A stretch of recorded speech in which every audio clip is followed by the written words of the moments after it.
এই ঘটনাটি জুবায়ের নামের একটি ছেলের সঙ্গে ঘটা সত্য এবং বাস্তব একটি ঘটনা। জুবায়েরের বয়স তখন 13 কি 14 বছর ছিল যখন তার সঙ্গে ঘটনাটি ঘটেছিল। জুবায়েরের সঙ্গে একটা পরী ছিল, সেটা যখন তার সঙ্গে ছিল তখন সে জানত না।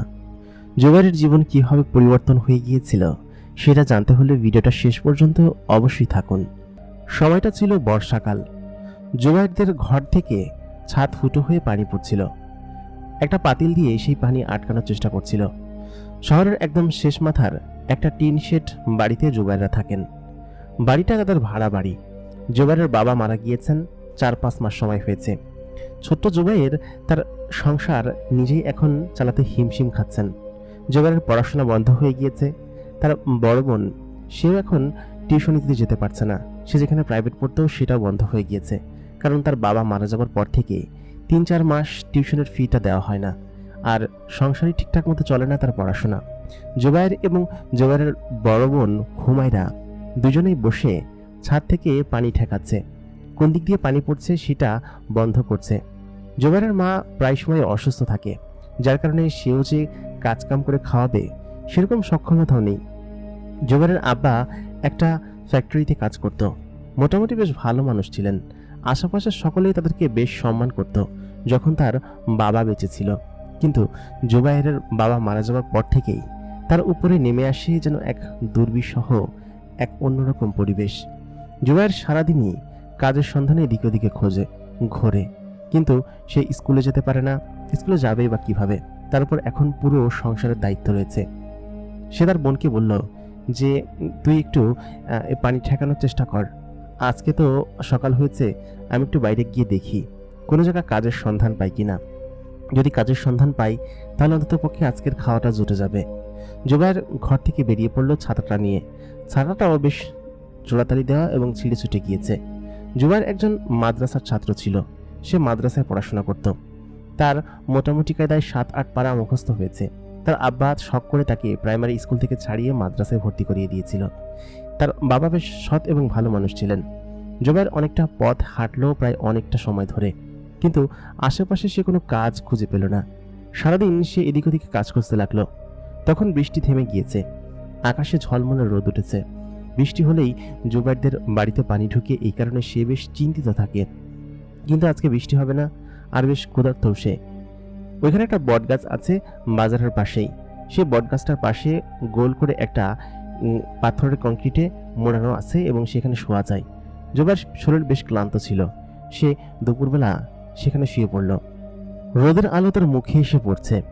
জুবায়ের চিন্তা করতে থাকলো, তার বাবা যখন বেঁচে ছিল প্রত্যেকদিন সকালবেলা তার বাবা তাকে মাদ্রাসায় দিয়ে আসতো, আবার চলে আসতো জুবায়ের সন্ধ্যার দিকে।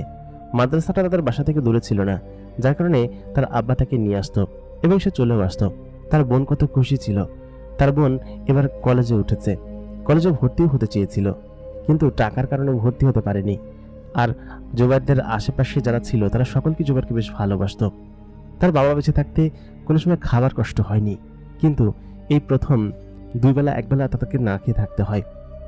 জুবায়েরের মা তার মামা চাচা অনেকের কাছে সাহায্য চেয়েছে।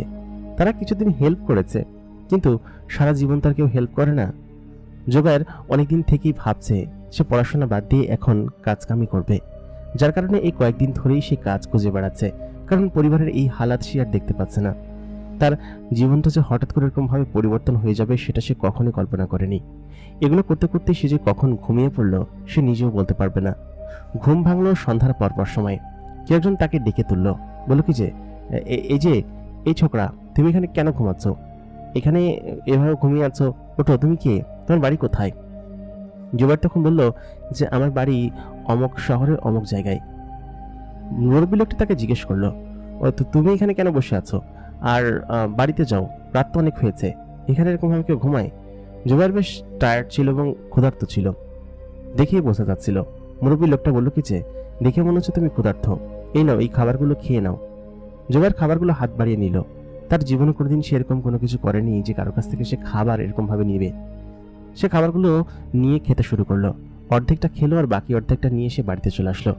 জুবায়েরের শরীর একদম যেন ব্যথা এবং জ্বরে পড়ে যাচ্ছিল। খাবারগুলো তার বোনকে দিল। তারা সন্ধ্যার পরে রান্না করেছে পাশের বাড়ি থেকে চাল নিয়ে এসে। আর দোকানেও বাকি পড়েছে। দোকান থেকেও তেমন টাকা পয়সা বা ওইরকমভাবে জিনিসপাতি দিচ্ছে না, কারণ তার টাকা অনেকদিন ধরে দেয় না। জোবারের বোন দেখলো ওর গায়ে বেশ জ্বর, প্রায় 2 দিন তার গায়ে জ্বর টিকলো। জোবারের বোন তাকে বললো যে দেখি আমি কোনো টিউশন জোগাড় করতে পারি কিনা, আর আমি দেখি জব টব কোনো কিছু যদি পাই তাহলে করব, আর তোকে কোথাও যেতে হবে না, তুই এতটুকু একটা ছেলে, তুই কোথায় যাবি? তখন জোবারের বোন এই কথা বলতে জোবার বলল, না, আমিও দেখি কোনো কিছু একটা করা যায় কিনা, এরকমভাবে তো আর বসে থাকলে চলবে না, আমি কালকে গিয়ে আবার দেখব। 2 দিন পরে তার জ্বর সারল এবং সে ভাবলো যে আজকে একটু দূরের মার্কেটে যাবে এবং সেখানে গিয়ে কাজ খুঁজবে। পরের দিন ঠিক সকাল সকাল সে বেরিয়ে পড়লো কাজের সন্ধানে। একটা হোটেলে সে অবশ্য একটু কাজের পেলো আর কি, যে তাকে কাজ দিয়েছে, কিন্তু কিছুক্ষণ পরেই সে একটা গ্লাস ভেঙে ফেললো। এই অপরাধে তাকে সেই হোটেল থেকে বেরিয়ে করে দিল, বলে কিছু তুই এখানে থাকলে আমার আরো ক্ষতি করবি, তুই এখান থেকে বের হ। যেবার সারাদিন এদিকে ওদিকে খোঁজাখুঁজি করতে লাগলো, কিন্তু কোনো কিছুই সে আশেপাশে পেল না। অনেকটা পথ হাঁটতে হাঁটতে সে অনেকটা ক্লান্ত হয়ে গিয়েছে। আজকে তার বাড়ি ছেড়ে অনেকটা দূরে সে এসেছে কাজের জন্য, কিন্তু এখানেও সে কোনো কাজ পায়নি। সন্ধ্যা নেমে এসেছে, সে কোথায় এসেছে সেটাই সে বলতে পারছে না, কারণ হাঁটতে হাঁটতে সে যে কত দূর চলে এসেছে সেটা সে জানে না। হঠাৎ করে সে খেয়াল করলো সে এমন একটা রাস্তা ধরে আসছে যে রাস্তাটা একদম শুনশান এবং জঙ্গলের রাস্তা। এরকম রাস্তা জুবায়ের এর আগে আর কখনো দেখেনি। খুব ভয় লাগছে তার কাছে, এমনকি সে মনে মনে ভাবছে যে এর ভিতর থেকে যদি কোনো জন্তু জানোয়ার বেরিয়ে আসে তাহলে তো তাকে খেয়ে ফেলবে। সে বেশ চিন্তিত হয়ে সামনের দিকে এগোতে শুরু করলো। কাঁচা রাস্তা ছিল এবং সে এই রাস্তায় নেমে আসলেই ভুল করেছে। সে যদি বড় রাস্তা ধরে যেত, সে ভেবেছিল যে এই রাস্তা দিয়ে হয়তো সামনে দ্রুত এগোনো যাবে, কিন্তু চারিদিকে তখন দূর দূরান্ত থেকে শিয়ালের ডাক শোনা যাচ্ছে। ঘন জঙ্গল, আশেপাশে কোনো বাড়ি ঘর দোর নেই। ও এদিকে কিভাবে আসলো সেটাই ছোট্ট জুবায়ের বুঝতে পারছে না। অনেকটা পথ হাঁটার পরে সে খেয়াল করলো জঙ্গলের ভিতরে একটা মাঝারি আকৃতির বাড়ি। বাড়িটা দেখতে মসজিদের মতো এবং ভেতরেরটা একদম ফাঁকা। জুবায়ের মনে মনে ভাবলো যে এটা নিশ্চয়ই মসজিদ, এবং ঠিক তেমনটাই হলো। আসলে জিনিসটা মসজিদ ছিল এবং জুবায়ের একটু স্বস্তির নিঃশ্বাস ফেলল, কারণ এখান থেকে খানিকটা দূরে দেখা যাচ্ছে কিছু বাড়ি ঘরদোর। তার মানে জুবায়ের বাড়ি ঘরদোর এবং লোকালের কাছে চলে এসেছে। সে ভীষণ ভয় পেয়েছিল, সে যদি একটু সামনে এগোয় তাহলে নির্ঘাত বাড়ি ঘরদোরের কেউ তাকে আশ্রয় দিবে না, কারণ এর আগেও অনেকবার আশ্রয় নেওয়ার জন্য সে অনেকের কাছে গিয়েছে, কিন্তু কেউ তাকে আশ্রয় দেয়নি। তাকে আজকে এই মসজিদের ভিতরে থাকতে হবে। মসজিদের এই পাশে ঘন জঙ্গল ভরা, এদিকে কোনো ঘর বাড়ি নেই। জুবায়ের সঙ্গে সঙ্গে সে মসজিদের ভিতরে ঢুকে গেল। ততক্ষণে মুসল্লিরা নামাজ পড়ে বেরিয়ে গিয়েছে। মসজিদের ভিতরে সর্বশেষ যে লোকটি ছিল সেও বেরিয়ে গেল, কিন্তু জুবায়ের ছিল বেশ টায়ার্ড, যার কারণে সে মসজিদের ওইখানে শুয়েই ঘুমিয়ে পড়ল। মসজিদ থেকে বাড়ি ঘরদোর বেশ খানিকটা দূরে থাকার কারণে মসজিদটা সকলের থেকে আলাদা। জুবায়ের ঘুমিয়ে আছে। ক্ষুধার চোটে হঠাৎ করে অর্ধ রাত্রেবেলা জুবায়ের ঘুম ভেঙে যায়। তখন রাত কত হবে জানি না, তবে জুবায়ের ঘুম থেকে উঠে খেয়াল করে চারিদিকে অন্ধকার, কিন্তু একটা আলোতেই তার চোখ আটকে যায়। মসজিদের ভিতরের দেয়াল ঘড়িটা তখনও জ্বলজ্বল করে জ্বলছে। সেই আলো নিচে পড়েছে এবং সেই আলোতে সে খেয়াল করলো কয়েকজন মসজিদের ভেতরে নামাজ পড়ছে, এবং গভীর রাতে মসজিদ তালা দেওয়া, ভেতরে কারা নামাজ পড়ছে এটা দেখেই জুবায়ের তখন ভয়ে একটু সামনে এগিয়ে গেল। সে মনে মনে ভাবলো হয়তো রাত্রেবেলা কেউ নামাজ পড়তে এসেছে, আশপাশ দিয়ে যাচ্ছে, আর এতটা সময় পেরিয়ে গিয়েছে সেটা সে খেয়ালই করেনি।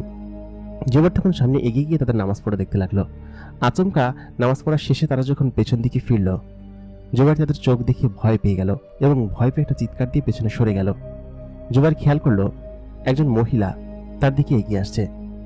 জুবায়ের পেছনে সরতে লাগলো। মহিলাটার চোখ ছিল অস্বাভাবিক, তার পরনে ছিল অস্বাভাবিক ধরনের জামা কাপড়। এরকম হিজাব জামা কাপড় সাধারণত কেউ পরে না, জুবায়ের কোনো সময় দেখেনি। আর সব থেকে বড় কথা হচ্ছে তার লম্বা ছিল অনেক বেশি, এবং তার পেছনে আরো কয়েকজন মহিলা ছিল। সেই মহিলা কয়েকজন জুবায়ের কাছে এগিয়ে আসলো। ছোট্ট জুবায়ের ভয় পেয়ে পেছন দিকে সরে যেতে লাগলো, কিন্তু মসজিদ থেকে তো সে চাইলে বের হতে পারবে না, কারণ মসজিদটা তালা দেওয়া। ফজরের আগে পর্যন্ত সেও এখান থেকে বের হতে পারবে না। তখন সে ঢোক গিলতে শুরু করলো। মহিলাটি জুবায়ের কাছে এসে হঠাৎ করেই একটা মানুষের রূপে পরিণত হয়ে গেল। এতক্ষণ তাকে যেভাবে দেখা যাচ্ছিল সেটা আসলে তার আসল রূপ ছিল, এবং আচমকা সে যখন মানুষের রূপ নিল তখন জুবায়ের কিছুটা স্বস্তির নিঃশ্বাস ফেলল। জুবায়ের খেয়াল করলো তার সামনে মোটামুটি মাঝারি বয়সের একজন মহিলা দাঁড়িয়ে আছে। একটু হাসি মুখ করে জুবায়েরকে বলল, এই ছেলে, তুমি এত রাত্রেবেলা মসজিদের ভিতরে কি করছো? জুবাইর তখন একটু ভয় পেয়ে গিয়ে বলল যে আমি আর কখনো মসজিদের ভিতরে আসবো না, আমি এখান থেকে চলে যাব, আমি ভুল করে ঢুকে পড়েছি, আপনারা দয়া করে আমাকে ক্ষতি করবেন না। মহিলাটি আবার একটু হেসে বলল যে আমরা তোমার ক্ষতি করতে যাবো কিসের জন্য, তুমি একটা বাচ্চা ছেলে, তুমি মসজিদের ভিতরে কেন এসেছো এত রাত্রেবেলা? মহিলাটি জুবাইরের হাত ধরে টেনে তুলল। জুবাইর ভয় পেয়ে আছে, সে ভয় একদম সিটকে আছে। মহিলাটি তার মাথায় হাত বুলিয়ে বলল কি যে আহা তুমি ভয় পেও না তো, তোমার কি হয়েছে সেটা আমাকে বলো। তখন জুবাইর বলল যে আমার অনেক ক্ষুধা পেয়েছে, আমি এত বেশি ক্ষুধার্ত যে আমার হাত পা কাঁপছে। সত্যি সত্যি মহিলাগুলো দেখলো যে জুবাইরের হাত পাগুলো একদম থরথর করে কাঁপছে। তখন মহিলাগুলো হাওয়ায় হাত ঘোরাতেই আচমকা কয়েকটা প্লেট জুবাইরের সামনে উপস্থিত হয়ে গেল। মহিলাগুলো বলল এই খাবারগুলো তোমার জন্য, তুমি খেয়ে নাও। ছোট্ট জুবাইর এত বেশি ক্ষুধার্ত ছিল যে সে খাবারগুলো সঙ্গে সঙ্গেই হামলে পড়ে খেতে লাগলো। অনেকক্ষণ খাওয়ার পর সে খেয়াল করলো তার পেট ভরে গিয়েছে। তার যখনই পেট ভরে গেল এবং তৃপ্তির ঢেকুর তুলল, তখনই তার সামনে থেকে প্লেটগুলো গায়েব হয়ে গেল এবং খানিকক্ষণ বাদে তার সামনে কয়েকটা মিষ্টির ফ্রিজে করে থালা আসলো এবং একটা গ্লাসে করে শরবত টাইপের কোনো কিছু একটা আসলো। সঙ্গে সঙ্গে সে সেই জিনিসগুলো খেলো এবং সেই খাওয়া শেষে আবার জিনিসগুলো গায়েব হয়ে গেল। জুবাইর আশ্চর্য হয়ে সেদিকে তাকিয়ে আছে। তখন সে সেই মহিলাগুলোকে জিজ্ঞেস করলো যে আপনারা কারা এবং এত রাত্রেবেলা এই মসজিদে কেন নামাজ পড়ছেন, আর আমাকে কেন খাবার খাওয়ালেন, আপনারা আমাকে কেন সাহায্য করলেন? মহিলাটি তখন বলল তুমি ভালো একটা ছেলে, তোমাকে দেখেই মনে হচ্ছে তুমি ভালো ঘরের ছেলে। এত রাত্রেবেলা এখানে কেন এসেছো সেই বিষয়ে আমরা জানতে কৌতূহলী। তুমি বলো আমাদেরকে, নির্ভয়ে বলো, আমি তোমাদের কোনো ক্ষতি করব না আর তোমাকে কোনো কিছু করব না। আসলে আমি তোমার পরিচয় আগে জেনে নিই, তারপর আমাদের সম্পর্কে বলছি, তোমার সমস্ত কথা আমি বলবো, তুমি বলো। তখন জুবাইর বলতে শুরু করলো আমার নাম হচ্ছে জুবাইর, আমার পরিবারে আমার একটা বড় বোন, আমার মা আর আমার বাবা ছিল। বাকি তিনজন আছে, মানে মা এবং বোন আছে, কিন্তু আব্বা মারা গিয়েছে। প্রায় 6-7 মাস হলো তিনি মারা গিয়েছে। আব্বা মারা যাওয়ার আগে আমাদের পরিবারের সকল কিছুই মোটামুটি আমাদের খুব ভালোভাবে চলতো, আমাদের খুব সুখী একটা পরিবার ছিল। কিন্তু হঠাৎ করেই আব্বা মারা যান এবং এই মারা যাওয়ার কারণে আমাদের সমস্ত পরিবার নিয়ে আমরা একদম পথে বসে যাই। আমরা যে বাড়িতে থাকি সেই বাড়িওয়ালাটা বেশ ভালো, যার কারণে আমাদেরকে বাড়ি থেকে এখন পর্যন্ত বের করেননি, এখানেই আমাদেরকে থাকতে দিয়েছে আর আমরা এখানেই থাকি। প্রায় কয়েক মাস আমাদের আত্মীয় স্বজন অন্যান্য সকলে দেখেছে, কিন্তু এখন আর আমাদেরকে এরকমভাবে দেখেন না। আমরা পড়ে গিয়েছি মহা বিপদে। আমার আব্বা আমাদের জন্য তেমন কোনো সেভিংস রেখে যাননি যে সেভিংস ব্যবহার করে আমি এবং আমাদের পরিবার চলবে। আমি একজন মাদ্রাসার ছাত্র, প্রায় 7 পারা মতো মুখস্থ করেছি। বাকিগুলো সম্ভব হচ্ছে না শুধুমাত্র টাকা পয়সা না দেওয়ার কারণে। মাদ্রাসা থেকে আমাকে বের করে দিয়েছে, কারণ 5 মাসের বেতন বকেয়া বাকি। এই জন্যই আমি মাদ্রাসায় যেতে পারি না। আমার বড় বোন সেও পড়াশোনা বাদ দিয়ে দিয়েছে। আমরা গ্রামে যেতে চেয়েছিলাম, কিন্তু গ্রামে যে আমরা কখনো থাকিনি, এই জন্য গ্রামে আমাদের কোনো ঘর বাড়ি নেই। আমাদের যে জায়গাগুলো ছিল, আমার মোট 2 কাকা, সেই 2 কাকাই আমাদের জায়গার উপরে দখল করে তারা ঘর বাড়ি বানিয়ে রেখেছে। আমার আম্মা অনেক রিকোয়েস্ট করেছে যে আমাদেরকে আমাদের জমিটুকু বুঝিয়ে দিন। আমার দাদা দাদি কেউ বেঁচে নেই, যার কারণে আমার কাকারা সেই জমি সম্পূর্ণটুকু ভোগ দখল করে রেখেছে। আমাদের যে ফসলের জমি ছিল সেই ফসলের জমিও তারা চাষ করে, যার কারণে তারা আমাদেরকে ফসলও ঠিকঠাক মতো দেয় না এবং চাচারা আমাদেরকে ঠকিয়েছে। তারা জানে যে আমি এতিম ছেলে, কিন্তু তারপরেও আমাদের সঙ্গে এরকমটা করেছে। আমি মূলত কয়েকদিন ধরে সংসারের হাল ধরার জন্য এদিকে ওদিকে ঘুরে বেড়াচ্ছিলাম, যাতে করে একটা চাকরি ম্যানেজ করা যায় কিনা বা কোনো একটা কাজ ম্যানেজ করা যায় কিনা। সেই জন্যই আজকেও কাজ খোঁজার উদ্দেশ্যে বেরিয়েছিলাম, কিন্তু আজকে আমি আসলে কোথাও কোনো কাজ পাইনি এবং এরকমভাবে হাঁটতে হাঁটতেই মসজিদের কাছে চলে আসি। তখন ওই মসজিদের কল থেকে একটু পানি খেয়ে এখানেই ঘুমিয়ে পড়ি, কারণ আমি জানি যে আমি অনেকটা পথ হেঁটে চলে এসেছি, আজকে চাইলেও আমি বাড়িতে ফিরতে পারবো না। এই কারণেই মূলত হচ্ছে আমি এখানে শুয়ে বিশ্রাম নিচ্ছিলাম। কিন্তু অর্ধেক রাত্রেবেলা আমার প্রচণ্ড ক্ষুধায় ঘুম ভেঙে যায় এবং ঘুম ভেঙে যাওয়ার কারণে আমি এখানে এরকমভাবে শুয়ে উঠে আপনাদেরকে দেখতে পাই। তখন মহিলাগুলো বলে আচ্ছা বুঝতে পেরেছি জুবাইর, তোমার কথা আমি খুব ভালোভাবেই বুঝতে পেরেছি। তোমার বাবা মারা যাওয়ার পর থেকেই তোমাদেরকে সকলে ঠকাচ্ছে, কিন্তু তোমাদের বাড়িওয়ালাটা ভালো, এটা জেনে আমার বেশ খুশি হয়েছি। এখন শোনো, আমরা হচ্ছে জিন জাতি এবং জিন মহিলা। আমরা এই দিক দিয়ে যাত্রাপথে যাচ্ছিলাম, হঠাৎ করে এই মসজিদটা ফাঁকা দেখি এবং জনমানব শূন্য দেখি আমরা এখানে নামাজ পড়ার জন্য নামি। আমরা তো রাত্রেবেলা নামাজ পড়ি, এখানে নামার পরে আমরা নামাজ পড়ছিলাম, কিন্তু আচমকা তোমাকে পেছনে দেখে আমরা অবাক হয়েছি যে তুমি মসজিদের ভিতরে কি করছো। এই কারণে তোমার কাছে এগিয়ে এসেছি। সাধারণত কোনো মানুষ যদি আমাদেরকে দেখে ফেলে তাহলে আমরা সেইখান থেকে প্রস্থান নেই, আর যদি সেই মানুষটা আমাদের সামনাসামনি পড়ে যায় তাহলে তাদেরকে না বসতে দিয়ে সেখান থেকে বেরিয়ে পড়ি। কিন্তু তুমি একটা বাচ্চা ছেলে, এরকম জীর্ণশীর্ণ চেহারা নিয়ে মসজিদের ভেতরে এরকমভাবে বসে আছো, নিশ্চয়ই কোনো সমস্যা আছে, সেটা ভেবেই আমি তোমার কাছে এসেছি। শোনো, তুমি আজকে বাড়িতে চলো, বাড়িতে গিয়ে তোমার মা এবং বোনের কাছে যাও, ওরা নিশ্চয়ই তোমাকে নিয়ে চিন্তা করছে, আমরা তোমাকে সেখানে নামিয়ে দিয়ে যাব, আর পরবর্তীতে কি করতে হবে সেটা আমি তোমাকে বলবো। আজকে তুমি বাড়িতে যাও, ঠিক আছে? তোমার সঙ্গে আবার আমি দেখা করব। তাই বলে জুবাইর বলতে লাগলো যে আমি কিভাবে বাড়িতে যাব এখন? মসজিদে তো তালা দিয়ে দিয়েছে, আর আমার বাড়িটা তো অনেক দূরে। জিন মহিলাগুলো বললেন যে তোমাকে এত চিন্তা করতে হবে না, আমরাই তোমাকে দিয়ে আসবো। তাই বলে জুবাইরকে হাত ধরে সামনের দিকে নিয়ে আসলো এবং জুবাইর দেখলো তার সামনে একটা আলোকিত বস্তু ব্লিঙ্ক হলো এবং চারিদিকে আলোতে ভরে গেল। খানিকক্ষণ বাদে সে তার নিজের শরীরটাকে নিজের বাড়ির সামনে আবিষ্কার করলো। সে খেয়াল করলো সে মহিলাগুলো তার পাশে দাঁড়িয়ে আছে। তারপর জুবাইর বলল কি যে আচ্ছা ঠিক আছে আন্টি, তাহলে আমরা যাই, ঠিক আছে? তাই বলে জুবাইর তাদেরকে সালাম দিয়ে নিজের ঘরের ভিতরে প্রবেশ করলো এবং সেই মহিলাগুলো জুবাইর চোখের সামনেই অদৃশ্য হয়ে গেল। জুবাইর বুঝতেও পারছে না যে তার সঙ্গে কি হচ্ছে। সে ঘরের ভিতরে গেল। ঘরের ভিতরে যাওয়ার পর সে খেয়াল করলো তার বোন ঘুমিয়ে পড়েছে এবং আজকে বাড়িতে কোনো কিছু রান্না হয়নি। জুবাইরের হাতে একটা থলে ছিল, সেই থলের ভিতরে ওই জিন মহিলাগুলো বেশ কিছু খাবারের প্যাকেট দিয়ে দিয়েছে। যে খাবারগুলো জুবাইর খেয়েছে ওইখানে, ঠিক একই খাবারগুলো জুবাইরের জন্য তার মা এবং বোনের জন্য দিয়ে দিয়েছে। জুবাইর যখন ঘরের ভিতরে প্রবেশ করলো তার বোন দেখলো যে সে এখন পর্যন্ত জেগে আছে। তার বোন এসে জুবাইরকে মারতে শুরু করলো। তুই এত রাত পর্যন্ত কোথায় ছিলি? তোকে খুঁজতে আমরা কত জায়গায় গিয়েছি জানিস? চিন্তা হয় না তোর জন্য বুঝি? বকাঝকা করতে লাগলো। জুবাইর তখন বলল যে তোমাদের জন্য খাবার নিয়ে এসেছে আপু, এই নাও। তার মা তখন উঠে বলল কি যে কোত্থেকে নিয়ে আসলি খাবার? জুবাইর বলল সেটা পরে বলবো, আগে তোমরা খাও। তারপর তারা সকলে তৃপ্তি করে খেলো। জুবাইরের বোন কতদিনের জন্য ক্ষুধার্ত মনে হচ্ছিল, সে খাবারগুলো এত তৃপ্তি করে খেলো। বললো এত ভালো খাবার কোত্থেকে নিয়ে আসলি? জুবাইর তখন বলল আহা তুই খা তো, পরে বলবো, আমি খেয়ে এসেছি, তোরা খা, আমি ঘুমাতে গেলাম। তাই বলে জুবাইর তার বিছানায় ঘুমাতে গেল। পরের দিন সকালবেলা উঠে জুবাইর একইভাবে তার কাজের সন্ধানে বেরিয়ে পড়ল। সারাদিন এদিক ওদিক কাজ খুঁজে কাজ পেল না। সন্ধ্যার দিকে সে সেই বট গাছটা নিচে বসে থাকলো যেখানে সে এর আগের দিন ঘুমিয়ে পড়েছিল। সেখানে বসে আছে। রাত তখন বেশ হয়েছে, এশার আজান দিয়ে দিয়েছে। সে মনে মনে ভাবলো আজকে বাড়িতে চলে যাওয়া উচিত। জুবাইর যখন রাস্তা দিয়ে বাড়ি দিকে হেঁটে আসছিল ঠিক তখনই একটা ঝোপঝাড়ের আড়াল থেকে জুবাইরকে ডেকে বলল জুবাইর এদিকে আসো। জুবাইর ডান দিকে তাকিয়ে দেখলো সে মহিলাগুলো দাঁড়িয়ে আছে। তখন সে জুবাইরকে বলল শোনো, তুমি আমাদের সঙ্গে চলো, ওইখানে যাবার পর তারপর তোমার সঙ্গে কি করা যায় সেটা আমরা ভেবে দেখব। আমরা কথা বলেছি, ঠিক আছে? তোমাকে আমরা ভালো কোনো একটা কাজের ব্যবস্থা করে দিব এবং সেটা করলে আমার মনে হয় তোমার জন্য ভালো হবে।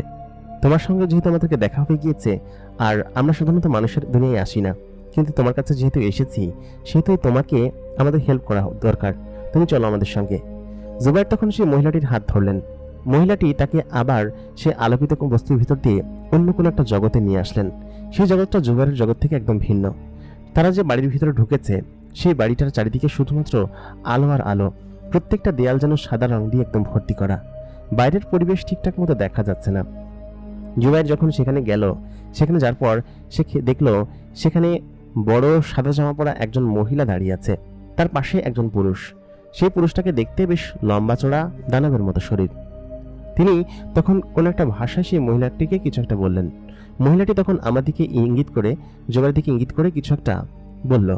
বেশ খানিক্ষণ পর সেই লোকটা হাত উপরে উঠিয়ে বললেন ঠিক আছে, এরকম কোন একটা সাইন। তখন মহিলাগুলো খুশি হয়ে জুবাইরকে ভেতরের দিকে নিয়ে গেল। জুবাইর খেয়াল করলো চারিদিকে এই মহলে যারা আছে প্রত্যেকটা ছেলে মেয়ে বেশ সুন্দর দেখতে এবং মহলটাও বেশ সুন্দর। মহলের পাশেই খুব বড় একটা বাগান আছে, সেই বাগানের ভিতরে বেশ ভালো ভালো ফুল ফুটে আছে। হঠাৎ করে জুবাইরের চোখ গেল সেই বাগানে থাকা একটা মেয়ের দিকে। মেয়েটি জুবাইরের থেকে একটু বড়, দেখে বেশ সুন্দরী মনে হচ্ছে, বেশ ইয়াং। বারান্দা থেকে যখন জুবাইর সেদিকে দেখছিল, মহিলাটি তখন বলল কি দেখছো? ওইটা হচ্ছে আমাদের এখানকার রাজকুমারী, মানে আমাদের এই সর্দার যে আছেন যার সঙ্গে তুমি কথা বললে তার মেয়ে ওইটা। জুবাইর তখন বলল, মেয়েটা খুব সুন্দর। তখন সেই মহিলাটি বলল, হ্যাঁ ও খুব সুন্দর, তবে তুমি চলো আমার সঙ্গে। জুবাইরকে সে সঙ্গে করে নিয়ে গেল।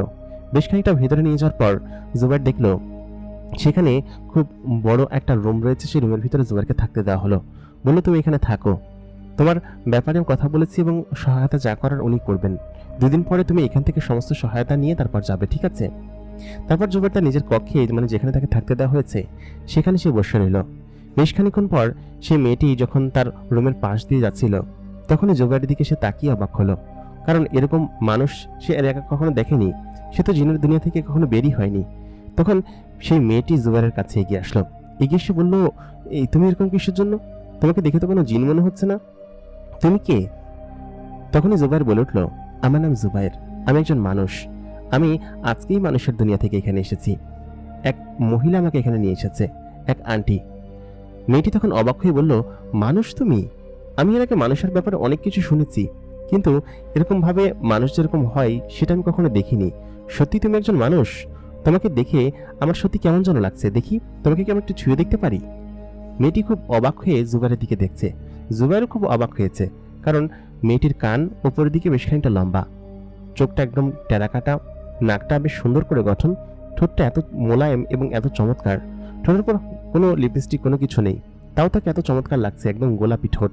পাশাপাশি তার চেহারা, চুল এবং সমস্ত কিছু বেশ অদ্ভুত। তার পরনে রয়েছে সাদা রঙের এক ধরনের মোটামুটি প্রিন্সেস ড্রেস, এরকমটাই মনে হচ্ছে। জুবাইর এইগুলো স্কুলে পড়েছিল। এটা দেখে জুবাইর তার দিকে ড্যাব ড্যাব করে তাকিয়ে আছে। মেয়েটির সঙ্গে সঙ্গে তখন জুবাইরের হাতটা ধরে ফেলল। মেয়েটির হাত ছিল অত্যাধিক নরম। জুবাইরের থেকে হয়তো 2-3 বছর বড় হবে মেয়েটি, সেরকমই মনে হচ্ছিল দেখে। তবে জুবাইর যেহেতু ছেলে, সেহেতু তার থেকে মেয়েটি বড় হলে তো সমস্যা, সেহেতু জুবাইর তার দিকে হা করে তাকিয়ে আছে। মেয়েটি তখন বলল যে, মানুষের শরীর এরকম হয়, আগে জানতাম না। তাই বলে সে একটু হেসে ফেলল। খানিকক্ষণ বাদে সে বলল কি যে, আচ্ছা ঠিক আছে, এখন আমি যাই, আমাকে ভেতরে যেতে হবে, মা আমাকে না দেখলে বকবে, ঠিক আছে? তোমার সঙ্গে আমি কালকে এসে কথা বলবো, হ্যাঁ? তখন রাত হয়ে গিয়েছিল, আর রাতের সময় ছিল যেহেতু, জুবাইর তখন বলল, আচ্ছা ঠিক আছে। তাই বলে মেয়েটি সেখান থেকে বেরিয়ে সামনের দিকে চলে গেল। জুবাইর মেয়েটিকে দেখে হা করে তাকিয়েছিল। জুবাইর তখন ঘুমিয়ে পড়ল। পরের দিন যখন সকাল হলো, সকাল হওয়ার পরে মেয়েটি জুবাইরের কাছে আবার আসলো, এসে বলল যে, আজকে আমি তোমার সঙ্গে অনেকক্ষণ গল্প করব এবং ঘুরবো, ঠিক আছে? আমার একটা বাগান আছে, চলো তোমাকে দেখাতে নিয়ে যাব। তোমাকে দেখে সত্যি আমার কৌতূহল হয়েছে, তুমি আসলে বেশ ভালো একটা ছেলে দেখে মনে হচ্ছে, আর মানুষের সঙ্গে আমি কখনো মিশিনি তো। তোমার নাম জুবাইর, তাই না? আমার নাম খুশবু, চলো আমি তোমাকে নিয়ে যাচ্ছি এখানে। তাই বলে জুবাইরের হাত ধরে টানতে টানতে সামনের দিকে নিয়ে গেল। বেশ খানিকক্ষণ পর তারা বাগানে ঘোরাঘুরি করছে। অনেকক্ষণ পর সেই মহিলাটা জুবাইরকে উপর থেকে ডেকে বলল, জুবাইর, তুমি এখানে কি করছো? তখন খুশবু বলল, আন্টি, আমি ওকে এখানে নিয়ে এসেছি, তুমি চিন্তা করো না, আমি ওর সঙ্গে খেলাধুলা করি, তারপর ওকে আমি দিয়ে আসবো, ঠিক আছে? আসলে যে মহিলাটি এখানে নিয়ে এসেছে ওকে, সেটা হচ্ছে এখানকার, মানে যে রাজা ছিল, মানে রাজা বলতে এখানকার যে কাবিলার সর্দার ছিল সেই সর্দারের বোন, আর ওইটা হচ্ছে খুশবুর ফুফি। তো সেহেতু খুশবু ফুফিকে বলল যে, ফুফি, আমি পরে ওকে নিয়ে যাও, আমি ওর সঙ্গে গল্প করবো, ঠিক আছে? তখন খুশবু ওর সঙ্গে গল্প করতে লাগলো এবং সমস্ত কিছু জিনিস ঘুরিয়ে ঘুরিয়ে দেখাতে লাগলো। ওই বাগানেই, ফুলের বাগানের ভিতরে একটা ছোট্ট ঘর আছে, যেটা খুশবুর জন্য তৈরি করা হয়েছে। ঘরটা দেখতে ছোট, কিন্তু ভিতরে বেশ জায়গা এবং একটা অন্যরকম ফ্লেভার দেয় ভেতরে ঢুকলে। সে খুশবুর সঙ্গে খেলাধুলা করতে লাগলো এবং প্রায় সারাদিন এরকমভাবে খেলাধুলা এবং গল্প গুজবে কেটে গেল। খাওয়া দাওয়া, খেলাধুলা এবং সমস্ত কিছুই জুবাইরের বেশ ভালো কাটছে এখানে। জুবাইর এর আগে এরকম কোনো পরিবেশ কোনোদিন দেখেননি। ওই দিন সন্ধ্যাবেলা জুবাইরকে সেই দরবারে আবার হাজির করা হলো, যে দরবারে প্রথম দিন সে এসেছিল। খুশবু তো তখন তার নিজের রুমে চলে গিয়েছে। খুশবুর সঙ্গে একদিনে জুবাইরের বেশ ভালো একটা সম্পর্ক হয়ে উঠেছে। জুবাইর তখন সেই কক্ষে গিয়ে আবার সেই সর্দার যে ছিল তার সঙ্গে গল্প করতে লাগলো। মানে সেই মহিলাটা, মানে খুশবুর যে খালা ছিল, তিনি তখন বললেন যে ওকে কিছু আর্থিক সহায়তা দিলে ও হয়তো কোনো কিছু করে নিজেকে টিকিয়ে নিতে পারত। এই কথা বলার পর সেই লোকটি বললেন যে, আচ্ছা ঠিক আছে, ওকে যেহেতু বলছো এবং তুমি নিয়ে এসেছো, তাহলে আমি সেটা করব। তবে ও যেন কখনো কাউকে না বলে যে ও জিনের এখানে এসেছে এবং জিনের এখান থেকে সাহায্য নিয়ে গিয়েছে, এটা ওর মুখ থেকে ওয়াদা করাতে হবে। তখন জুবায়ের সকলকে বলল যে আচ্ছা ঠিক আছে, আপনাদের কারোর কোনো কিছু সম্পর্কে আমি কাউকে কোনোদিন বলবো না। তো এটা বলার পর জুবায়ের খালা তাকে নিয়ে আসলো। তারপর জুবায়েরকে নিয়ে তার খালা একটা কক্ষে গেল। কক্ষটা খোলার পর জুবায়ের দেখে সত্যি অবাক হয়ে গেল, কারণ সেখানে ছিল অনেক স্বর্ণালঙ্কার, মতি এবং নানান ধরনের অলৌকিক চমৎকৃত জিনিস। জুবায়ের যখন ভিতরে প্রবেশ করলো তখন সেই মহিলাটি বললেন যে তুমি এখানে দাঁড়াও, আমি কিছু অর্থ তোমাকে এনে দিচ্ছি। এই অর্থগুলো সম্পর্কে কিন্তু তোমাদের বাড়ির আশেপাশের কাউকে বলবে না, ঠিক আছে? আর তোমার চাচা যারা কিনা তোমার সম্পত্তি বাজেয়াপ্ত করেছে এবং লুট করেছে তাদের সম্পর্কেও আমি খোঁজ খবর নিচ্ছি, এবং সেটা কিভাবে ফেরত দেওয়া যায় সে বিষয়েও আমি অবশ্যই সকলকে বলছি, ঠিক আছে? তুমি এখন এখানে দাঁড়াও। তারপর জুবায়ের সেখানে দাঁড়ালো। জুবায়েরের পাশে দুজন জিন দাঁড়িয়েছিল। জিন দুজনও বেশ অদ্ভুত দেখতে। জুবায়েরের দিকে বারবার খেয়াল করছিল কেমন ভাবে এবং হাসাহাসি করছিল তাকে দেখে, কারণ তারা এর আগে কখনো মানুষ দেখেনি। মানুষ দেখে তারা ঠাট্টা করতে শুরু করলো। বেশ খানিক্ষণ পর ভেতর থেকে এক থলে ভর্তি লাল টাইপের একটা জিনিসে নিয়ে আসলো সে। এনে বলল কি যে এই জিনিসের এটার ভিতরে বেশ কিছু মোহর আছে। এই মোহরগুলো স্বর্ণ দিয়ে তৈরি। তুমি এই স্বর্ণগুলো বিক্রি করে হয়তো তোমার রোজিরুটির ব্যবস্থা করতে পারবে। তুমি যে কোনো একটা কাজ শুরু করতে পারো, কোনো দোকান বা অন্য কোনো কিছু, যেটা তোমাকে তোমার মঞ্জিলে পৌঁছাবে, ঠিক আছে? আর এটা দিয়ে আশা করি তোমার সমস্ত সমাধান ঠিক হয়ে যাবে। তারপর জুবায়ের বলল, আমি তো জানি না যে এগুলো দিয়ে কী করতে হয় এবং কিভাবে করতে হয়, আমি তো তাও জানি না। কোথায় গেলে এগুলো বিক্রি করতে পারবো? আর যদি বিক্রি করার পরে কেউ যদি আমাকে বলে যে এগুলো কোত্থেকে পেয়েছি, তখন কি বলবো? তখন মহিলাটি চিন্তা করলো, আসলে তো চিন্তার বিষয়। এক কাজ করি, তাহলে চলো আমি তোমার সঙ্গে যাই, আমি গিয়ে সেখানে বিক্রি করে তোমাকে টাকাগুলো তোমার হাতে পৌঁছে দিই, ঠিক আছে? এরপর যা যা করা দরকার সেগুলো করে দিব। তারপর জুবায়ের বলল, আচ্ছা ঠিক আছে। ওরা যখন আসছিল তখনই খুশবু পেছন থেকে তার ফুফিকে ডেকে বলল যে ফুফি, আমিও তোমাদের সঙ্গে যাব। আমি তো কখনো ওখানে যাইনি, তাই না? আমি ওখানে গিয়ে দেখবো যে ওইখানটা কেমন হয়। কোনোভাবেই খুশবু এখান থেকে না এসে যাবে না। জুবায়ের তখন বলল, আচ্ছা ঠিক আছে, খুশবুকে আমাদের সঙ্গে নিয়ে নিই, ও তো চলে আসবে আপনার সঙ্গে, তাই না? তখন ওর ফুফি বলল, আচ্ছা ঠিক আছে। খুশবু, ফুফি এবং জুবায়ের তিনজনে একটা বাহন, খুবই অদ্ভুত জাতীয় একটা ঘোড়া, সেটা একটা বাহন টানছে। সে বাহনের উপর চড়ে বসলো। সেটা একটা জঙ্গলের ভিতর দিয়ে যাচ্ছে। আচমকা একটা আলোকিত বস্তু সেই জঙ্গলটাকে চেঞ্জ করে দিয়ে সামনে দিকে বেরিয়ে আসলো। ততক্ষণে তারা একটা রাস্তার পাশে নামলো। ততক্ষণে খুশবু, ফুফি যে সে তো তার আসল রূপে ছিল, সে তখন মানুষের রূপ নিয়ে নিল এবং খুশবু নিজেও একটা মানুষের রূপ নিয়ে, মানে তার যে আসল রূপ সে রূপ থেকে চেঞ্জ হয়ে একটা মানুষের রূপ নিয়ে মানুষের মতো পোশাক পরে জুবায়ের সাথে হাঁটতে শুরু করলো। খুশবু এবং জুবায়ের দুজনকে দেখতে এখন একই রকম লাগছিল। মনে হচ্ছিল তারা দুজন ছোট্ট বাচ্চা, কিন্তু জুবায়ের বয়স এখন 13-14 বছর। সে তো একদমই ছোট না। সে খুশবুর সঙ্গে হাঁটতে শুরু করলো, সঙ্গে সেই মহিলাটি যে কিনা তাদের সঙ্গে এসেছে। মহিলাটি কয়েকটা মোহর বের করে এক স্বর্ণকারের দোকানে দিল। বলল কি যে এই জিনিসগুলো আমি বিক্রি করব। তবে খুশবুর ফুফি জানতো যে এটা যদি এরকম আকারে দেওয়া হয় তাহলে নির্ঘাত ওনারা এটা নিয়ে কোনো সংশয় প্রকাশ করবে, বলবে কোথা থেকে পেয়েছি।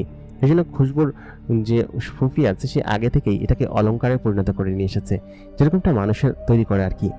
তারপর দোকানে আনার পর তারা বলল যে হ্যাঁ, এটা খাঁটি সোনা এবং এটা দিয়ে আপনারা এত টাকা পাবেন। তারপর যদিও কম টাকা দিচ্ছিল, কারণ তারা কোনো রিসিপ্ট দেখাতে পারেনি, সেহেতু তারা এই স্বর্ণগুলো মোটামুটি কম টাকাই তাদের কাছ থেকে কিনে নিল। কিন্তু অনেক টাকা ছিল সেখানে, প্রায় 6 থেকে 7 লাখ টাকার মতো স্বর্ণ হলো। সেগুলো বিক্রি করার পরে সবগুলো টাকা সে জুবায়েরের কাছে বুঝিয়ে দিল। কিন্তু জুবায়ের এতগুলো টাকা নিয়ে কোনো কিছু করতে পারবে না। সেই কারণে সে চিন্তা করলো যে তাকে একটা দোকান বা কোনো কিছু একটা করে দেওয়া দরকার। জুবায়েররা যে গলিতে থাকতো সেটা মোটামুটি একটা ভালো গলি ছিল এবং ওই গলিতে কোনো দোকান ছিল না। তখন জুবায়েরের সেই জিন আন্টি চিন্তা করলো যে এই বাড়িতেই কোনো একটা জায়গা যদি দোকান ভাড়া পাওয়া যায় তাহলে সেখানেই দোকানটাকে একটা নিয়ে দিব। তখন ওই দিক দিয়ে যাওয়ার পথে, মানে ওই দিক দিয়ে যখন যাচ্ছিল ওরা জুবায়েরকে বাড়িতে পৌঁছে দেওয়ার জন্য, তখন তারা খেয়াল করলো যে ওইখানেই একটা দোকান খালি আছে এবং সেখানে টুলেট লেখা, যেটা কিনা জুবায়ের দেখে বলল, আন্টি এখানে এই দোকানটা খালি হবে। গলির মাথায় খুব সুন্দর একটা দোকান এবং মূল সংযোগের সাথে মিশেছে এটা। এখানে দোকান হলে নিশ্চয়ই ভালো কোনো কিছু হবে। সঙ্গে সঙ্গে সে দেরি না করে ওই বাড়ির ভিতরে ঢুকে গেল। ঢুকে যাওয়ার পর জুবায়েরকে সঙ্গে করে নিয়েই সেই বাড়িওয়ালার সঙ্গে কথা বললো কি যে দোকানটা চালাবো আমি, কিন্তু আমার ছেলেও থাকবে। জুবায়েরকে তার ছেলে বললো আর কি, আর এ হচ্ছে আমার ছেলে এবং মেয়ে। তো এই কথা বলার পর ওই দোকানদার, মানে বাড়ির মালিক তখন বলল, আচ্ছা ঠিক আছে, কিন্তু অ্যাডভান্স দিতে হবে ভারী, এবং অ্যাডভান্স দিতে হবে 3 লাখ টাকা। তখন জুবাইর যে আন্টি ছিল সে বলে, আচ্ছা ঠিক আছে, অ্যাডভান্স 3 লাখ টাকা দিব, আর বাকি যে টাকা আমাদের কাছে থাকে ওটা দিয়ে আমরা মাল উঠাবো। এটা বলার পর সেই আন্টি বলল, আচ্ছা ঠিক আছে, এবং টাকাগুলো বুঝিয়ে দিল। কয়েকদিনের মধ্যে বাকি টাকাগুলো দিয়ে জুবাইরের দোকানে সে মাল উঠিয়ে দিল। বলল যে শোনো, তোমাকে এখন এই দোকান চালাতে হবে, দোকান কিভাবে চালাতে হয় সেটা তুমি আস্তে আস্তে শিখে যাবে, কিন্তু কখনো কাউকে কোনো জিনিস ধারে দিবে না, ঠিক আছে? জুবাইর বলল, আচ্ছা ঠিক আছে। এই কথা বলার পর সেদিনকে জুবাইরের আন্টি এবং সকলে এখান থেকে চলে গেল। জুবাইরের বোন তাকে জিজ্ঞেস করলো যে কিভাবে এটা করলি, তুই এত টাকা কোথা থেকে পেলি? তখন জুবাইরের বোনকে সে সমস্ত কিছু খুলে বলল তুই মাকে এরকম কোনো কিছু বলবি না, ঠিক আছে? তখন জুবাইরের বোন শুনে বলল, খুবই অবাক হলাম বিষয়গুলো শুনে, এরকমটা কোনোদিন সম্ভব যে কোনো জিন এসে আমাদেরকে উপকার করেছে, আমরা তাদেরকে দেখতে চাই। জুবাইরের বোন এই কথা শোনার পর বলল কিছু, আচ্ছা ঠিক আছে, এখন থেকে দোকানে আমিও বসবো, তুইও বসবি, ঠিক আছে? আর তুই এখন থেকে পড়াশোনা করবি, মাদ্রাসা থেকে ফিরে সন্ধ্যার পরে তুই বসবি, আর আমি সমস্ত কিছু দেখবো, আর মায়ের চিকিৎসা করানো জরুরি। এরকম করে প্রায় মাসখানেক তারা দোকান চালালো। দোকান থেকে বেশ ভালো একটা প্রফিট তাদের কাছে আসলো, এবং সেই প্রফিটটা বেশ ভালো ছিল। এর মাঝখানে জুবাইরের সঙ্গে খুশবুর তেমন দেখা হয়নি, বা খুশবু এখানে আসবেও না, কারণ খুশবুর তো ছোট ছিল তখন, সে তার এখানে আসতে পারবে না। তো এরকম করে সে খুশবুর সঙ্গে হচ্ছে গিয়ে ওইখানে আর দেখা করেনি। তো জুবাইরদের বেশ ভালোই চলছিল দোকানপাট, তার বোন চালাতো, এবং কিছুদিন পরে তার মায়ের চিকিৎসা করানোর পর তার মা সুস্থ হলো। তার মা প্রায় সবসময় সুস্থ থাকতো, অসুস্থ থাকতো, ঘরে পড়ে থাকতো। তো তার মা সুস্থ হলো, সুস্থ হওয়ার পরে তার মাই প্রায় সবসময় দোকানে বসতো। জুবাইর দোকানে সমস্ত কিছু দেখভাল করতে শুরু করলো, আর আগে থেকে বেশ ভালো চলতে শুরু করলো। সে আবার পুনরায় মাদ্রাসায় পড়তে শুরু করলো, এবং মাদ্রাসায় নিয়মিত যেত, তারপর বাড়িতে চলে আসতো, যেহেতু তার বাবা এখন বেঁচে নেই, তাকে এখন বাড়িতে এসে সমস্ত কিছু দেখতে হবে। তার মা এরকমভাবে দোকান সামলাতো, এবং তার বোন তখন একটা কলেজে ভর্তি হলো 1 বছর পরে। ভর্তি হওয়ার পরে সেও পড়াশোনা করতে লাগলো। এরকম করে তাদের সময় বেশ ভালো কাটতে শুরু করলো, এবং প্রায় 4-5 বছর এরকমভাবে কাটার পর তার বোন তো বড় হয়েছিল। তো জুবাইরের বোনের বিয়ে দেওয়ার জন্য তখন সে একটু বিপদে পড়েছিল, কারণ স্বর্ণালঙ্কার বা যা কিছু দেওয়া লাগে সেগুলো তো আর চাইলেই সে দিতে পারবে না। তো সেহেতু সে একটু চিন্তিত ছিল তার বোনকে বিয়ে দেওয়ার জন্য। তো ওই সময়টাতে আচমকা জুবাইর তার সেই আন্টিকে আবার মনে করে যে আন্টি যদি থাকতো তাহলে হয়তো তিনি এই সমস্যার সমাধান করে দিতেন। এর মাঝখানে তার আন্টি তার কাছে আর আসেননি, কারণ হচ্ছে গিয়ে আসার তো কোনো কারণ নেই, তবে আসা উচিত ছিল বলে এটা জুবাইর মনে করেন। তো জুবাইরের বয়স তখন প্রায় 19-20 বছর, আর তার বোনের বয়স প্রায় 22-23 বছর। এত বড় একটা মেয়ে ঘরে রয়েছে, বিয়ে দিতে হবে, এই বিষয় সম্পর্কে জুবাইরের চিন্তা ছিল, যেহেতু সে এখন পরিবারের একটা দায়িত্ব নিয়ে নিয়েছে। তো সব মিলিয়ে সে এই বিষয় নিয়ে চিন্তিত ছিল। তো সে চিন্তা করলো যে তার আন্টির সঙ্গে দেখা হলে ভালো হতো।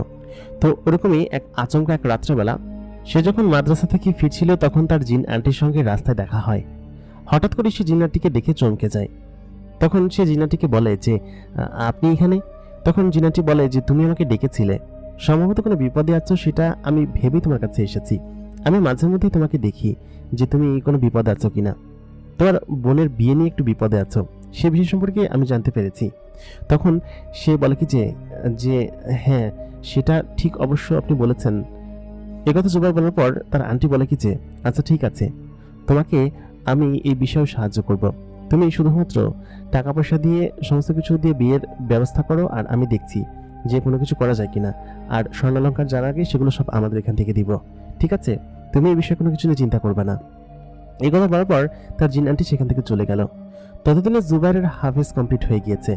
জুবাইর এখন বেশ বড় হয়ে গিয়েছে, এবং তার পরিবারের সমস্ত দায়িত্ব সে একাই এখন বহন করে। জুবাইররা আগে যে বাড়িতে থাকতো সেই বাড়িটা ছেড়ে তারা এখন নতুন একটা বাড়িতে উঠেছে, একটা ফ্ল্যাট বাড়িতে। মোটামুটি কায়দায় তার দোকান এই কয়েক বছরে বেশ ভালোই বড় হয়েছে। তারা যে বাড়িতে দোকান নিয়েছিল সেই বাড়িটি 3 তলায় ভাড়া থাকে। জুবাইরকে এলাকার সকলে বেশ পছন্দ করে, কারণ সে একটা ভালো ছেলে। এই কারণে তার বোনের জন্য সে ছেলে খুঁজছিল। এরই মাঝখানে জুবাইরের সেই আন্টি আবার আসলো, এসে বলল কি যে তুমি যদি কিছু মনে না করো তাহলে আমি তোমার বোনের জন্য একটা ছেলে ঠিক করেছি।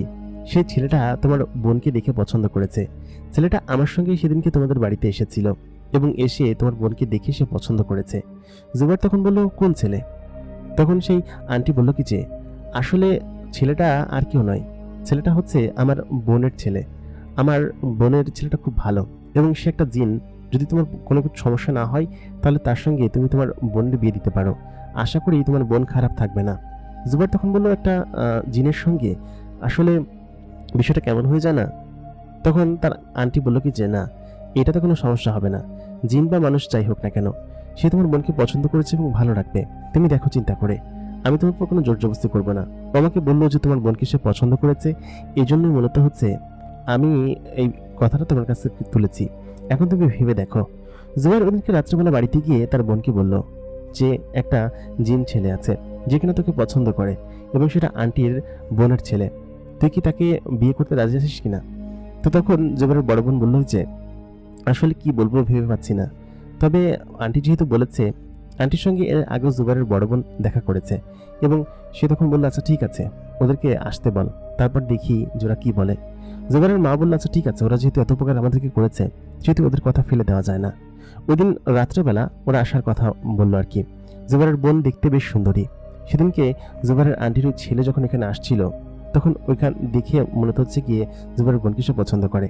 রাত্রেবেলা যখন সকলে আসলো, জুবাইর তাদের সঙ্গে বসে গল্প করছিল। যে ছেলেটার সঙ্গে বিয়ে ঠিক হয়েছে সেই ছেলেটা দেখতে বেশ সুদর্শন, সেটা জুবাইর তার সামনাসামনি বসে দেখলো। মোটামুটি সকলে কথা বলাবলি করলো। জুবাইরের মা তার মেয়েকে বাইরে নিয়ে আসলো একটা শাড়ি পরিয়ে। জুবাইরের বোন যখন ছেলেটির দিকে তাকালো তখনই দেখে তার এক দেখাতেই পছন্দ হয়ে গেল, কারণ এত সুন্দর ছেলে জুবাইরের বোন কোনোদিন দেখেনি। সে ভার্সিটি পড়ছে, এবার অনেক ছেলে বলে দেখেছে, কিন্তু ওই ছেলেটার মতো এত সুন্দর এবং সুদর্শন ছেলে এর আগে কখনো দেখেনি। এগুলো দেখে তার পছন্দ হয়ে গেল এবং বলল যে আমি রাজি আছি বিয়েতে। ভেতরে গিয়ে সকলকে বলল। জুবাইর এসে বলল কি যে খালা, ওনারা রাজি হয়েছেন বুঝছেন, তো সেহেতু আপনি আপনার বোনের ছেলের সঙ্গে বিয়ের কথা আগাতে পারেন। তো ঠিক যেমন কথা তেমন কাজ, বিয়ের সমস্ত কিছু হলো। তো দিন রাত্রেবেলা বেশ কিছু জিন জুবাইরের বাড়িতে আসলো এবং ঘরোয়াভাবেই তার বোনের সঙ্গে ওই রাত্রেবেলা বিয়ে দেওয়া হলো এবং বাড়িতে মোটামুটি কাদের কেউ জানতো না, এরকম পরিবেশেই বিয়ে দেওয়া হলো। যার সঙ্গে বিয়ে হয়েছিল সেই পরিবার বা ওই সমস্ত কিছু বেশ ভালো এবং সমস্ত দিক দিয়ে বেশ উন্নত, এবং জিন বলে যে তারা অন্য কোনো সেরকম কোনো কিছু না। জুবাইরের বোনকে ছেলেটা বেশ ভালোবাসতো, সেটা কয়েক দিন যখন এখানে ছিল সেটা দেখিয়ে বোঝা যেত যে তার প্রতি কেয়ারিং ছিল, এমনকি জুবাইরকেও বেশ ভালোবাসতো, পছন্দ করত।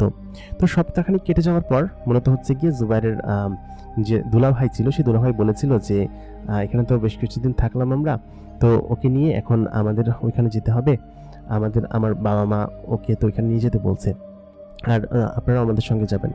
জুবাইরের মা এবং জুবাইরকে বললো। তো বললো কি আচ্ছা ঠিক আছে দুলাভাই, আমরা তাহলে ওইখানে যাবো, সমস্যা নেই, আমরা ওইখানে গিয়ে আপনাদের ওইখানে গিয়ে থাকবো কিছুদিন। তো তাই বলার পরে প্রায় পরের দিন সকালে ওইখান থেকে মানে ওদের বাড়ি ঘর দোকানপাট যা ছিল সমস্ত কিছু তালা দিয়ে ওরা চলে গেল সেই অঞ্চলে, মানে যেখানে ওর দুলাভাইয়ের বাড়ি আর কি, ওর বোনের শ্বশুর বাড়ি। তো ওর বোনের শ্বশুর বাড়িটাও বেশ ভালো ছিল, একটা বড় ঘর ছিল, দোতলা ঘর, এবং ঘরটা ওরকমভাবেই পাথর বা ইট দিয়ে কোনো কিছু একটা তৈরি, এবং ঘরটা সাদা। এখানে সমস্ত ঘরবাড়িগুলো এরকম ছিল এবং খুব অন্যরকম ঘরবাড়ি ছিল, যেখানে দেখলেই যে কারোর মন ভালো হয়ে যাবে এরকম একটা জায়গা। তো এখানে যাওয়ার পর আমি জুবাইর প্রায় 2 দিন এখানে এরকমভাবে থাকলো এবং 2 দিন দেখলো যে তার বোনের শ্বশুর বাড়ি এবং সমস্ত জিন যারা এখানে আছে সকলে বেশ ভালো এবং বেশ সুন্দর দেখতে, তারা বেশ তাদের ব্যবহারও খুব সুন্দর। তো এগুলো দেখে জুবাইর তখন মনে মনে ভাবলো যে সেদিন রাত্রেবেলা যদি ওই মসজিদের ভিতরে না যেত ও, তাহলে হয়তো ওই জিনগুলোর সঙ্গে দেখা হতো না, আর দেখা না হলে হয়তো এই আজকে এত পরিবর্তন তাদের জীবনে হয়তো আসতো না, এরকম একটা পরিবেশ হয়তো তাদের জীবনে কখনোই তারা পেত না। তো ওই মুহূর্তে জুবাইর হচ্ছে গিয়ে আশেপাশে তখন ঘুরলো এবং জুবাইরের যে আন্টি ছিল, যে আন্টির সঙ্গে প্রথম দিন দেখা হয়েছিল, সেই আন্টি বললো কি যে কী ব্যাপার জুবাইর, সব কিছু ঠিকঠাক মতো চলছে? তো তখন বললো কি যে হ্যাঁ ঠিকঠাক মতো চলছে। তো ওই মুহূর্তে তখন জুবাইরের সেই আন্টি বললো চলো আমাদের প্রাসাদ থেকে ঘুরে এসো, অনেকদিন তো যাও না, গিয়ে ঘুরে আসো, চলো বেড়াতে চলো। তো তাই বলে জুবাইরকে ওই দিনকে হচ্ছে কি ওইখান থেকে নিয়ে গেল। তো নিয়ে যাওয়ার পর জুবাইর যখন সেই প্রাসাদের ওইখানে গেল দেখলো সমস্ত কিছু ঠিক আগের মতোই আছে। তো তখন জুবাইরের খুশবুর কথা মনে হতে লাগলো যে খুশবু এখন কেমন আছে, কোথায় আছে। তো খুশবুর সেই ফুফিকে মানে জুবাইরের আন্টিকে তখন জিজ্ঞেস করতে লাগলো যে আছে, কোথাও একটা আছে। তো ও তখন আবার সেই কক্ষে ওকে থাকতে দেওয়া হলো, যে কক্ষে হচ্ছে গিয়ে ওই এর আগে এখানে ছিল এসে। তো বলো যে এটা হচ্ছে তোমার সেই কক্ষ, যে কক্ষে হচ্ছে গিয়ে তুমি আগে থাকতে। তো জুবাইর খুশবুকে মনে মনে খুঁজছিল যে খুশবু কোথায় আছে, কি করছে। তো আশেপাশে অনেকটা খোঁজাখুঁজি করলো কিন্তু পেল না। তো ওই রাত্রেবেলা হচ্ছে জুবাইর তখন তার নিজের কক্ষে বসেছিল। তো তখনই জুবাইরের কক্ষের পাশ দিয়ে কেউ একজন হেসে ওদিক দিয়ে যাচ্ছিল, তার সঙ্গে আরো দুইটা মেয়ে ছিল। তো সঙ্গে সঙ্গে জুবাইর বাইরে বেরিয়ে আসলো। বেরিয়ে এসে যখন সে পেছন দিক দিয়ে দেখলো যে একটা মেয়ে এবং তার পেছনে আরো 2-3টা মেয়ে হেঁটে যাচ্ছে। তখনই জুবায়ের পেছন থেকে ডাক দিল। জুবায়ের পরনে ছিল হচ্ছে কি মাথায় একটা টুপি আর পরনে একটা পাঞ্জাবিটা খুব চমৎকার ছিল, এখান থেকেই দিয়েছে এবং এখানে জিনেরা যেরকম জামা কাপড় পরে ওরকম জামা কাপড়ই আর কি। তো ও যখন পেছনে গিয়ে যখন দেখলো যে মেয়েটি হেঁটে যাচ্ছে, তখন সে পেছন থেকে সামনের দিকে তাকালো এবং যখনই সে সামনের দিকে তাকালো তখন সে খুশবু বলে একটা ডাক দিল। ডাক দেওয়ার সঙ্গে সঙ্গেই সামনে থেকে একটা মেয়ে পেছন দিকে ঘুরে তাকালো। খুশবুকে সে আজকে থেকে প্রায় 5-6 বছর আগে দেখেছে। তখন খুশবু ছোট ছিল, সেও ছোট ছিল, কিন্তু এখন সে একটু বড় হয়েছে। খুশবু যখন পেছন দিকে ফিরে তাকালো, খুশবুর এক বিন্দুও চিনতে দেরি হলো না যে এটা হচ্ছে তার জুবায়ের, যার সঙ্গে কিনা ছোটবেলায় সে খেলতো, কয়েকদিন সে খেলাধুলা করেছে। তো ওইটা দেখেই সঙ্গে সঙ্গে সে এমনভাবে তাকালো। ওই সময় জুবায়ের খুশবুর দিকে তাকিয়ে একদম হতভম্ব হয়ে গেল, কারণ খুশবু আগের থেকেও প্রায় কয়েক গুণ সুন্দরী হয়ে উঠেছে এবং তার শারীরিক গঠন, তার চেহারা, সমস্ত কিছু এত চমৎকার যে জুবায়ের তার দিকে হা করে তাকিয়ে থাকতে লাগলো। এবং খুশবু তার কাছে এগিয়ে এসে বলল কি যে, জুবায়ের তুমি এখানে কখন এসেছো? তখন জুবায়ের খুশবুর দিকে তাকিয়ে বলল কি যে, মাশাআল্লাহ, এত সুন্দর, তুমি তো আগের থেকে অনেক সুন্দরী হয়ে উঠেছ। পরীরা এত সুন্দর হয়, আগে জানতাম না। অনেক বছর পর আব্দুল্লাহ জিনের জগতে এসে হঠাৎ করেই খুশবুর মুখোমুখি। খুশবুকে সে অনেক আগে দেখেছে, সেই ছোটবেলায়। এখন সে নিজেও বড় হয়েছে, খুশবু নিজেও বড় হয়েছে। খুশবু তার মুখোমুখি দাঁড়িয়ে আছে। তার দেখে একটুও বুঝতে বাকি রইল না যে এটাই খুশবু। খুশবু দূর থেকে দেখে তার দিকে তাকিয়ে আছে। খুশবুর চেহারা, তার শারীরিক পরিবর্তন দেখে আব্দুল্লাহ তখনও হা করে তাকিয়েছিল। এত সুন্দর কোনো মেয়ে মানুষ হতে পারে? আব্দুল্লাহর বিশ্বাস হচ্ছিল না। তার সেই বড় বড় চুল, টানা টানা চোখ, সেই সুন্দর গঠনতন্ত্র। আব্দুল্লাহ হা করে তাকিয়ে আছে। ওই মুহূর্তে হঠাৎ খুশবু বলে উঠল, আব্দুল্লাহ তুমি এত বছর পর এইখানে? ওই মুহূর্তে আব্দুল্লাহ বলে উঠল, আমিও তো তোমাকে দেখে অবাক। সত্যি, সেই ছোটবেলায় তোমার সঙ্গে দেখা হয়েছিল, তোমার সঙ্গে খেলাধুলা করেছি কত, অথচ তুমি আজকে এত বড়। আজকে আন্টি আমাকে এখানে আসতে বলেছে, 2জন জিন আমাকে এখানে নিয়ে আসলো। অনেক বছর তো তোমার সঙ্গে দেখা হয় না, তুমি নিজেও তোমার সঙ্গে দেখা করতে যাওনি কখনো। খুশবু আমার দিকে তাকিয়ে রয়েছে। তখন বলল, আমি কিভাবে যাব? আমি তো ছোট ছিলাম, আর এখন আমি তোমার কথা সবসময় মনে করতাম, জানো আব্দুল্লাহ। তুমি যে সেই কোথায় হারিয়ে গেলে, তারপর তো আর এখানে আসোনি। তোমার বোন কেমন আছে? আমার যে এক ভাইয়ের সঙ্গে বিয়ে হয়েছে সেখানেই তো আছে নাকি? আমি তখন তাকে বললাম যে হ্যাঁ, আমি সেখানেই আছি এবং আমার বোনকে ওই যে তোমার কোন ভাই আছে তার সঙ্গে বিয়ে দিয়েছি, সেখানে মাঝে মধ্যে যাই। এখন আমি বেশ ভালোই আছি। ছোটবেলায় তোমার মা আমাকে যে সাহায্য করেছিল তার প্রতিদান কখনো ভোলা সম্ভব নয়। ঠিক সেই মুহূর্তে আমরা যখন একে অন্যের দিকে তাকিয়েছিলাম, আমার সেই পরী আন্টি আমার সামনে এসে হাজির হলো এবং আমাদের সেই নীরবতা ভেঙে গেল।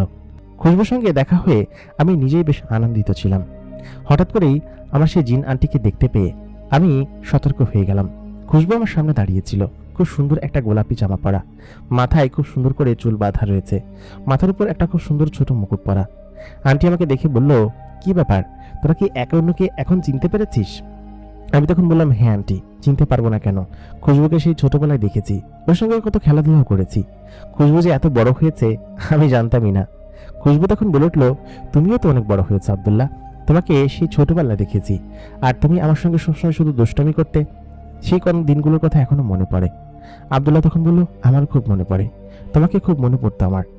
আন্টি বলল, আচ্ছা ঠিক আছে আব্দুল্লাহ, তুমি এসেছো, একটু বিশ্রাম করো, এখানে কিন্তু কিছুদিন থাকতে হবে। ওর বড় বোনের বিয়ে, কিন্তু সেই বিয়ে উপলক্ষে তোমাকে এখানে দাওয়াত দেওয়া হয়েছে। আমি বললাম, জি আচ্ছা আন্টি, আপনি আমার জীবনে যে উপকার করেছেন সেই উপকার তো আমি কোনোদিন ভুলতে পারবো না। আমার বোনও আসবে বলেছে। তখন আন্টি বলল, হ্যাঁ ওদেরকে আমি বলেছি, তুমি চাইলেই তোমার বোনের বাড়ি থেকে বেরিয়ে আসতে পারো, অনেকদিন বোধহয় যাও না, তাই না? আমি বললাম, হ্যাঁ আন্টি, অনেকদিন ওদের বাড়িতে বেড়াতে যাওয়া হয় না। তাছাড়া এখন আমি আমার বাড়িতে একটা বড় সেলাইয়ের কারখানা দিয়েছি, মানে ওইখানে আমি ফেব্রিক্সের কাজ করি, মোটামুটি বেশ ভালোই আছি সমস্ত কিছু নিয়ে। আন্টি তখন বলল, আচ্ছা ঠিক আছে, তুমি এখন যাও, বিশ্রাম করো, খুশবু তোমাকে উপরের তলায় নিয়ে যাবে। খুশবু, ওকে ওর ঘর দেখিয়ে দে, কোথায় থাকবে সেটা দেখিয়ে দে। খুশবু তখন আমাকে বলল, আসো আব্দুল্লাহ, তোমাকে আমি উপরের কক্ষে নিয়ে যাই। খুশবুদের এই বাড়িতে ছোটবেলায় এসেছি, তখন এই সামনের পাশের বিল্ডিংটা ছিল না। ওই বিল্ডিংটা কেন তৈরি করা হয়েছে আমি জানি না। খুশবু আমাকে প্রথম বিল্ডিং পার করে দ্বিতীয় ওই বড় বিল্ডিংয়ে নিয়ে গেল। বড় বিল্ডিংয়ে যাওয়ার পর হঠাৎ করেই আমার মনে হলো যে এই বিল্ডিংটা তখন নির্মাণাধীন অবস্থায় ছিল। খুশবু আমাকে বলেছিল তারা ওই বিল্ডিংয়ে শিফট করবে। আমি তখন তাকে বললাম, এই বিল্ডিংয়ে তোমরা এখন থাকো তাই না? ও বলল, হ্যাঁ, এই ভবনটা আমাদের জন্য নির্মাণ করা হয়েছে। আমার বড় বোন আর আমি এখানে থাকি। তুমি চলো, আমার রুমটা তোমাকে আমি দেখাবো, খুব সুন্দর। আমি যখন এই বিল্ডিং থেকে ওই বিল্ডিংয়ের মাঝখান দিয়ে যাচ্ছিলাম, খুব সুন্দর একটা ফুলের বাগান করা হয়েছে সেখানে। এত সুন্দর ফুল আমি আমার জীবনে কোনোদিন কোথাও দেখিনি। খুশবু আমাকে বলল, এগুলো আমার আব্বাজান অনেক দূর থেকে নিয়ে এসেছে আমার জন্য। আমি খুশবুকে দেখে যেন আমার বুকের ধড়ফড়ানি কোনোভাবেই কমাতে পারছিলাম না। খুশবুর কি আমাকে দেখে এরকমটা হচ্ছে? কারণ ছোটবেলায় ওকে আমি মনে মনে অনেকটা পছন্দ করতাম। বড় হওয়ার পর ওকে অনেক মিস করেছি। তবে জিনের দুনিয়া আসার তো আমার কোনো ওরকম পারমিশন বা ওরকম কোনো কিছু নেই। আমি শুধু আমার বোনের বাড়িতে যেতে পারি। সেখানে আমার দুলাভাইয়ের যে জিনরা আছে সেসব জিনরা আমাকে সেখানে নিয়ে যায়। তবে এইখানে এসে যে আমি খুশবুর সঙ্গে দেখা পেয়ে যাব, আমি কখনো ভাবতে পারিনি। আন্টি হঠাৎ করে একদিন এসে আমাকে বলে যে তোমাকে যেতে হবে। তারপর আর কি, 2 দিন আগে জিনারা আমাকে বলেছিল আজকে নিয়ে আসবে। আজকে এসে হঠাৎ করে খুশবুর সঙ্গে আমার দেখা হয়ে গেল। আমি চেয়েছিলাম খুশবু কোথায় আছে সেটা খুঁজেও বেড়াচ্ছিলাম, কিন্তু আচমকাকে যে দেখতে পাবো ভাবতে পারিনি। আমি মনে মনে ভাবতে ভাবতে সামনের দিকে আসছিলাম। খুশবু তখন আমাকে বলল, কি ভাবছো আব্দুল্লাহ? আমি বললাম, না না, কিছু না। তুমি অনেক সুন্দর হয়ে গিয়েছো। ছোটবেলায় দেখতে কিন্তু আরো সুন্দর ছিলে। ও তখন বলল, মজা করছো তাই না? তুমিও দেখতে খুব সুদর্শন হয়েছ। তোমার মুখে কি সুন্দর দাড়ি গজিয়েছে, এগুলো আমার কাছে খুব ভালো লাগে। তুমি ছোটবেলা থেকে খুব সুদর্শন। তখন আমাকে ভালো লাগতো তোমার, এখন আমাকে ভালো লাগে। আমি তখন বললাম, সত্যি কি তাই? এই কথা বলতে বলতে সেখানে আমাদের নীরবতা ভাঙিয়ে হঠাৎ করে খুশবুর বড় বোন চলে আসলো। সে এসে বলল, আরে এ কে? দেখে তো আব্দুল্লাহর মতো মনে হচ্ছে, দেখে চেনাই যাচ্ছে না। আমি বললাম, হ্যাঁ আপু, আমি। এদের 2 বোনের সঙ্গে ছোটবেলায় অনেক খেলেছি। তবে ওর বড় বোন বড় ছিল, আমাদের সে সবসময় শাসনের উপর রাখতো। আমরা খেলাধুলা করলে ছোটবেলায় খুশবু এবং আমি একসঙ্গে ঘুমিয়েছিও। সেই কথার কথা মনে করলে এখন কেমন হাসি পায় তাই না? খুশবু তখন বলল, আহা, তুমি এত কথা বলছো কিসের জন্য আপু? তুমি চলো, ওকে থাকার জায়গার ব্যবস্থা করে দিতে বলেছে আম্মাজান। আমি বললাম যে, আরে কি বলছো তুমি? তারপর আমরা দুজনে উপরতলা সিঁড়ি বেয়ে সোজা দোতলায় চলে গেলাম। দোতলায় মাত্র 4টা কক্ষ। 4টা কক্ষের ভিতরে একটা খুশবু, আরেকটা তার বোন, একটা মাঝখানে ফাঁকা, আর একদম কোণার দিকে আরেকটা কক্ষ আছে। এখানে এরা কয় ভাই বোন থাকে, আর ওপরের তলায় ওদের ভাইয়েরা যারা আছে তারা থাকে। সব মিলিয়ে এখানেই ওদের কক্ষ। আমি তখন ওই পাশের একদম কোণার দিকের যে সুন্দর দেখতে কক্ষটা, সেটার মধ্যে আমাকে খুশবু নিয়ে গেল। বললো, আম্মাজান তোমাকে এখানে থাকার জন্য বলেছে, তোমার জন্য কাপড়ও তৈরি করেছে। আম্মাজান বলেছিল তুমি আসবা। আমি তোমার জন্য অপেক্ষা করে বসে আছি সেই কখন থেকে, তোমার আসার এই সময় হলো। আমি বললাম, সত্যিই তুমি আমার জন্য অপেক্ষা করেছিলে? ও বললো, হ্যাঁ, ছোটবেলায় তোমার সঙ্গে কত খেলেছি। আমার না তোমার সঙ্গে কথা বলতেও খুব ভালো লাগে। এই মহলে কথা বলার মতো কেউ নেই। তুমি যখন আসো আমার খুব আনন্দ লাগে, এখনো সেরকমটাই লাগছে। খুশবু এবং আমি ওই ঘরের ভিতরে কিছুক্ষণ বসলাম এবং ও আমাকে সমস্ত জিনিস একে একে দেখাতে লাগলো। কোথায় ওয়াশরুম, কোথায় কি করতে হবে, কোথায় কি আছে। কোনো কিছু প্রয়োজন হলে আমি যেন খুশবুকে ডেকে নিই সেটাই বললো, কারণ ও মাঝখানের রুম ফাঁক বাদ দিয়ে পরের রুমটা থাকে এবং ওইটা ওর রুম। তাই বলে খুশবু সেখান থেকে চলে গেল। জিনের জগতে পাড়া দিয়েই খুশবু দেখা পেয়ে যাবো আমি কখনো ভাবতে পারিনি। আমি সত্যি খুব আনন্দিত ছিলাম। বিয়ে 7 দিন পরে, এই 7 দিন আমাকে এখানে থেকে সমস্ত দায়িত্ব পালন করতে হবে। আমি ওদিনকে একটু বিশ্রাম করার উদ্দেশ্যে বিছানার উপর শোয়া মাত্রই ঘুমিয়ে পড়লাম, কারণ রুমটা ছিল অনেক নরম। সে সঙ্গে ওই বিছানাটা একদম গদির মতো। সত্যিই ঘুম চলে আসলো। দেখতে দেখতে সারা দিন কিভাবে কেটে গেল আমি জানি না। সন্ধ্যার খানিকটা আগ মুহূর্তে খুশবু আমাকে ডাকতে এসেছে। বললো, তুমি এখনো ঘুমাচ্ছ, ওঠো। তাই বলে ও খপ করে আমার হাতটা ধরে ফেললো। ছোটবেলায় ওর হাত ধরেছি, কিন্তু বড় হওয়ার পর ওর নরম সেই হাত ধরে আমি যেন আমার নিজের হার্টবিটকে থামিয়ে রাখতে পারছিলাম না। ও তখন আমার দিকে তাকিয়ে আবার লজ্জা পেয়ে হাতটা ছেড়ে দিল। খুশবুকে দেখতে একদম খুব মায়াবী লাগছিল। সেই টানা টানা চোখ, নীল বর্ণের সেই মণি, ওর চোখের দিকে তাকালে যেন আমার জগৎ একদম শূন্য হয়ে যায়। আমি তখন ওকে বললাম যে, কি হয়েছে, এখন কয়টা বাজে? ও বলল, সন্ধ্যা হয়ে গিয়েছে, আসো, আম্মাজান তোমাকে খেতে ডাকছেন। আর তাছাড়া তোমাকে কতবার ডেকেছে, তুমি নাকি ঘুমিয়েছিলে, এই জন্য দাসীরা তোমাকে ডাকতে আসেনি। আমি উঠলাম, উঠে বললাম, আচ্ছা ঠিক আছে, তুমি যাও, আমি আসছি। খুশবু বলল, তুমি এখানে বসো, আমি তোমাকে একদম সাথে করে নিয়ে যাবো, যাও ফ্রেশ হয়ে আসো। তারপর আমি সোজা চলে গেলাম ওয়াশরুমের দিকে। এদের এখানকার ওয়াশরুমটা বেশ ভিন্ন, একদম প্রাকৃতিক প্রকৃতি পরিবেশের মধ্যে দিয়ে। আমি সেখানে যেতেই মনে হলো কোনো বাগানের মধ্যে ঢুকে পড়েছি। এত বড় বিশাল জায়গা, এখানে জিনেদের দৈবিক ক্ষমতা দিয়ে এই সমস্ত জিনিসপাতি তৈরি করা হয়েছে। আমি ওয়াশরুম থেকে বের হয়ে দেখি খুশবু সেখানে দাঁড়িয়ে আছে। তার হাতে একটা নতুন পাঞ্জাবি, সেই সঙ্গে একটা টুপিও আছে। বলল, এটা আম্মা হুজুর তোমার জন্য পাঠিয়েছেন, বলেছিল তোমাকে দিতে, যাও যাও পরে আসো। আমি বললাম এখন? ও বললো, হ্যাঁ, তুমি কি এই জামা পরে থাকবে নাকি, যাও পরে আসো, অনেক আত্মীয় স্বজন এসেছে, তোমাকে দেখলে ওরা চিনে ফেলবে, তুমি মানুষ, তাছাড়া নানান প্রশ্ন করবে, এই প্রশ্নের উত্তর আমি দিতে পারবো না।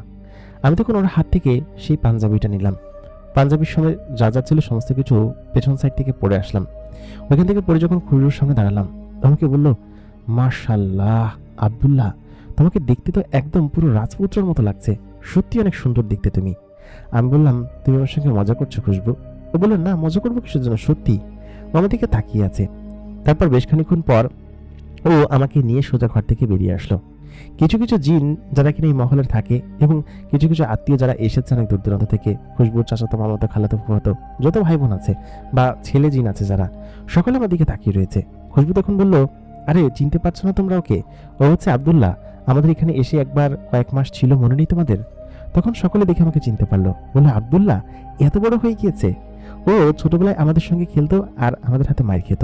তখন খুশবু বললো, এখন মারতে আয়, দেখিস তোর থেকে কি করে। তারপর আমি বললাম, ধুর, এখন কি সেই বয়স আছে নাকি, এই যে এত বড় হয়েছি, একদম যুবক হয়ে গিয়েছি। খুশবু আমার হাতটা ধরে তখন আবার সিঁড়ি বেয়ে নিচে নামতে লাগলো। নিচে গিয়ে আমরা যখন সেই ডাইনিং হলে চলে গেলাম, যেখানে কিনা সকালে বসে খাবার খাই, বিশাল এক ডাইনিং হল, সারি সারি 4টা 5টা টেবিল সাজানো। সেই টেবিলের মধ্যে এই বাড়ির যত মানুষজন, দুঃখিত, যত জিন আছে, সকলেই একসঙ্গে বসে খাবার খায়। সকলে বসে আছে, আমি, খুশবু, সেই আন্টি এবং আন্টির হাজব্যান্ড মানে খুশবুর বাবা, আর ওদের যে ভাই বোন আসে, সকলেই এই টেবিলে বসেছে। সকলেই বসে খাবার দাবার খাচ্ছে। এখানকার সর্দার হচ্ছে খুশবুর মা, এবং এই অঞ্চলটা হচ্ছে নারী শাসিত একটা জিন অঞ্চল। এখানে সমস্ত জিনেরা নারীদের কথা শুনে থাকে এবং সমস্ত নারীরা একে একে খেতে বসেছে এবং সমস্ত জিনেরা নারীদের কথা শুনতে বাধ্য। আন্টি আমাকে বলল, তারপর আব্দুল্লাহ, তুমি কেমন আছো, তোমার ব্যবসা কেমন চলছে, তোমার আম্মা ভালো আছে? আমি বললাম, জি আন্টি, ভালো আছে। উনি সবসময় আপনার কথা বলেন, আপনি তো আমাদের বাড়িতে আর যান না, সেই আমার বোনের বিয়েতে গিয়েছিলেন, তারপর তো আপনাদের দেখা নেই। সে বলল, যাবো যাবো, একদিন যাব, তাড়াতাড়ি বিয়েটা করো, তোমার বিয়ে খেতে যাব আমি। আমি বললাম, আমাকে কে বিয়ে করবে? তারপর আন্টি বলল, কত মানুষ আছে বিয়ে করার জন্য, যদি তুমি মানুষ না পাও তাহলে যে কোনো একটা পরীর সঙ্গে তোমার বিয়ে করিয়ে দিব। কোনো পছন্দ হয় নাকি কোনো পরীকে? ওই মুহূর্তে আমি খুশবু দিকে তাকালাম। খুশবু কিছু কি বুঝতে পেরেছে? আমি বললাম, আন্টি পেলে জানাবো। তারপর সে আমাকে একটু হাসি ঠাট্টা করছিল, মজা করছিল, আমি একটু হাসাহাসি করছিলাম। হাসাহাসি শেষ করে, খাওয়া দাওয়া শেষ করে আমি খুব বেশি খেয়ে ফেলেছিলাম, কারণ খাবার টেবিলে থরে থরে খাবার সাজানো ছিল। বড় বড় পোলাও, কোরমা, তারপরে বড় বড় মুরগি, তারপর গরুর ঠ্যাং, একদম আস্ত রান্না করা হয়েছে।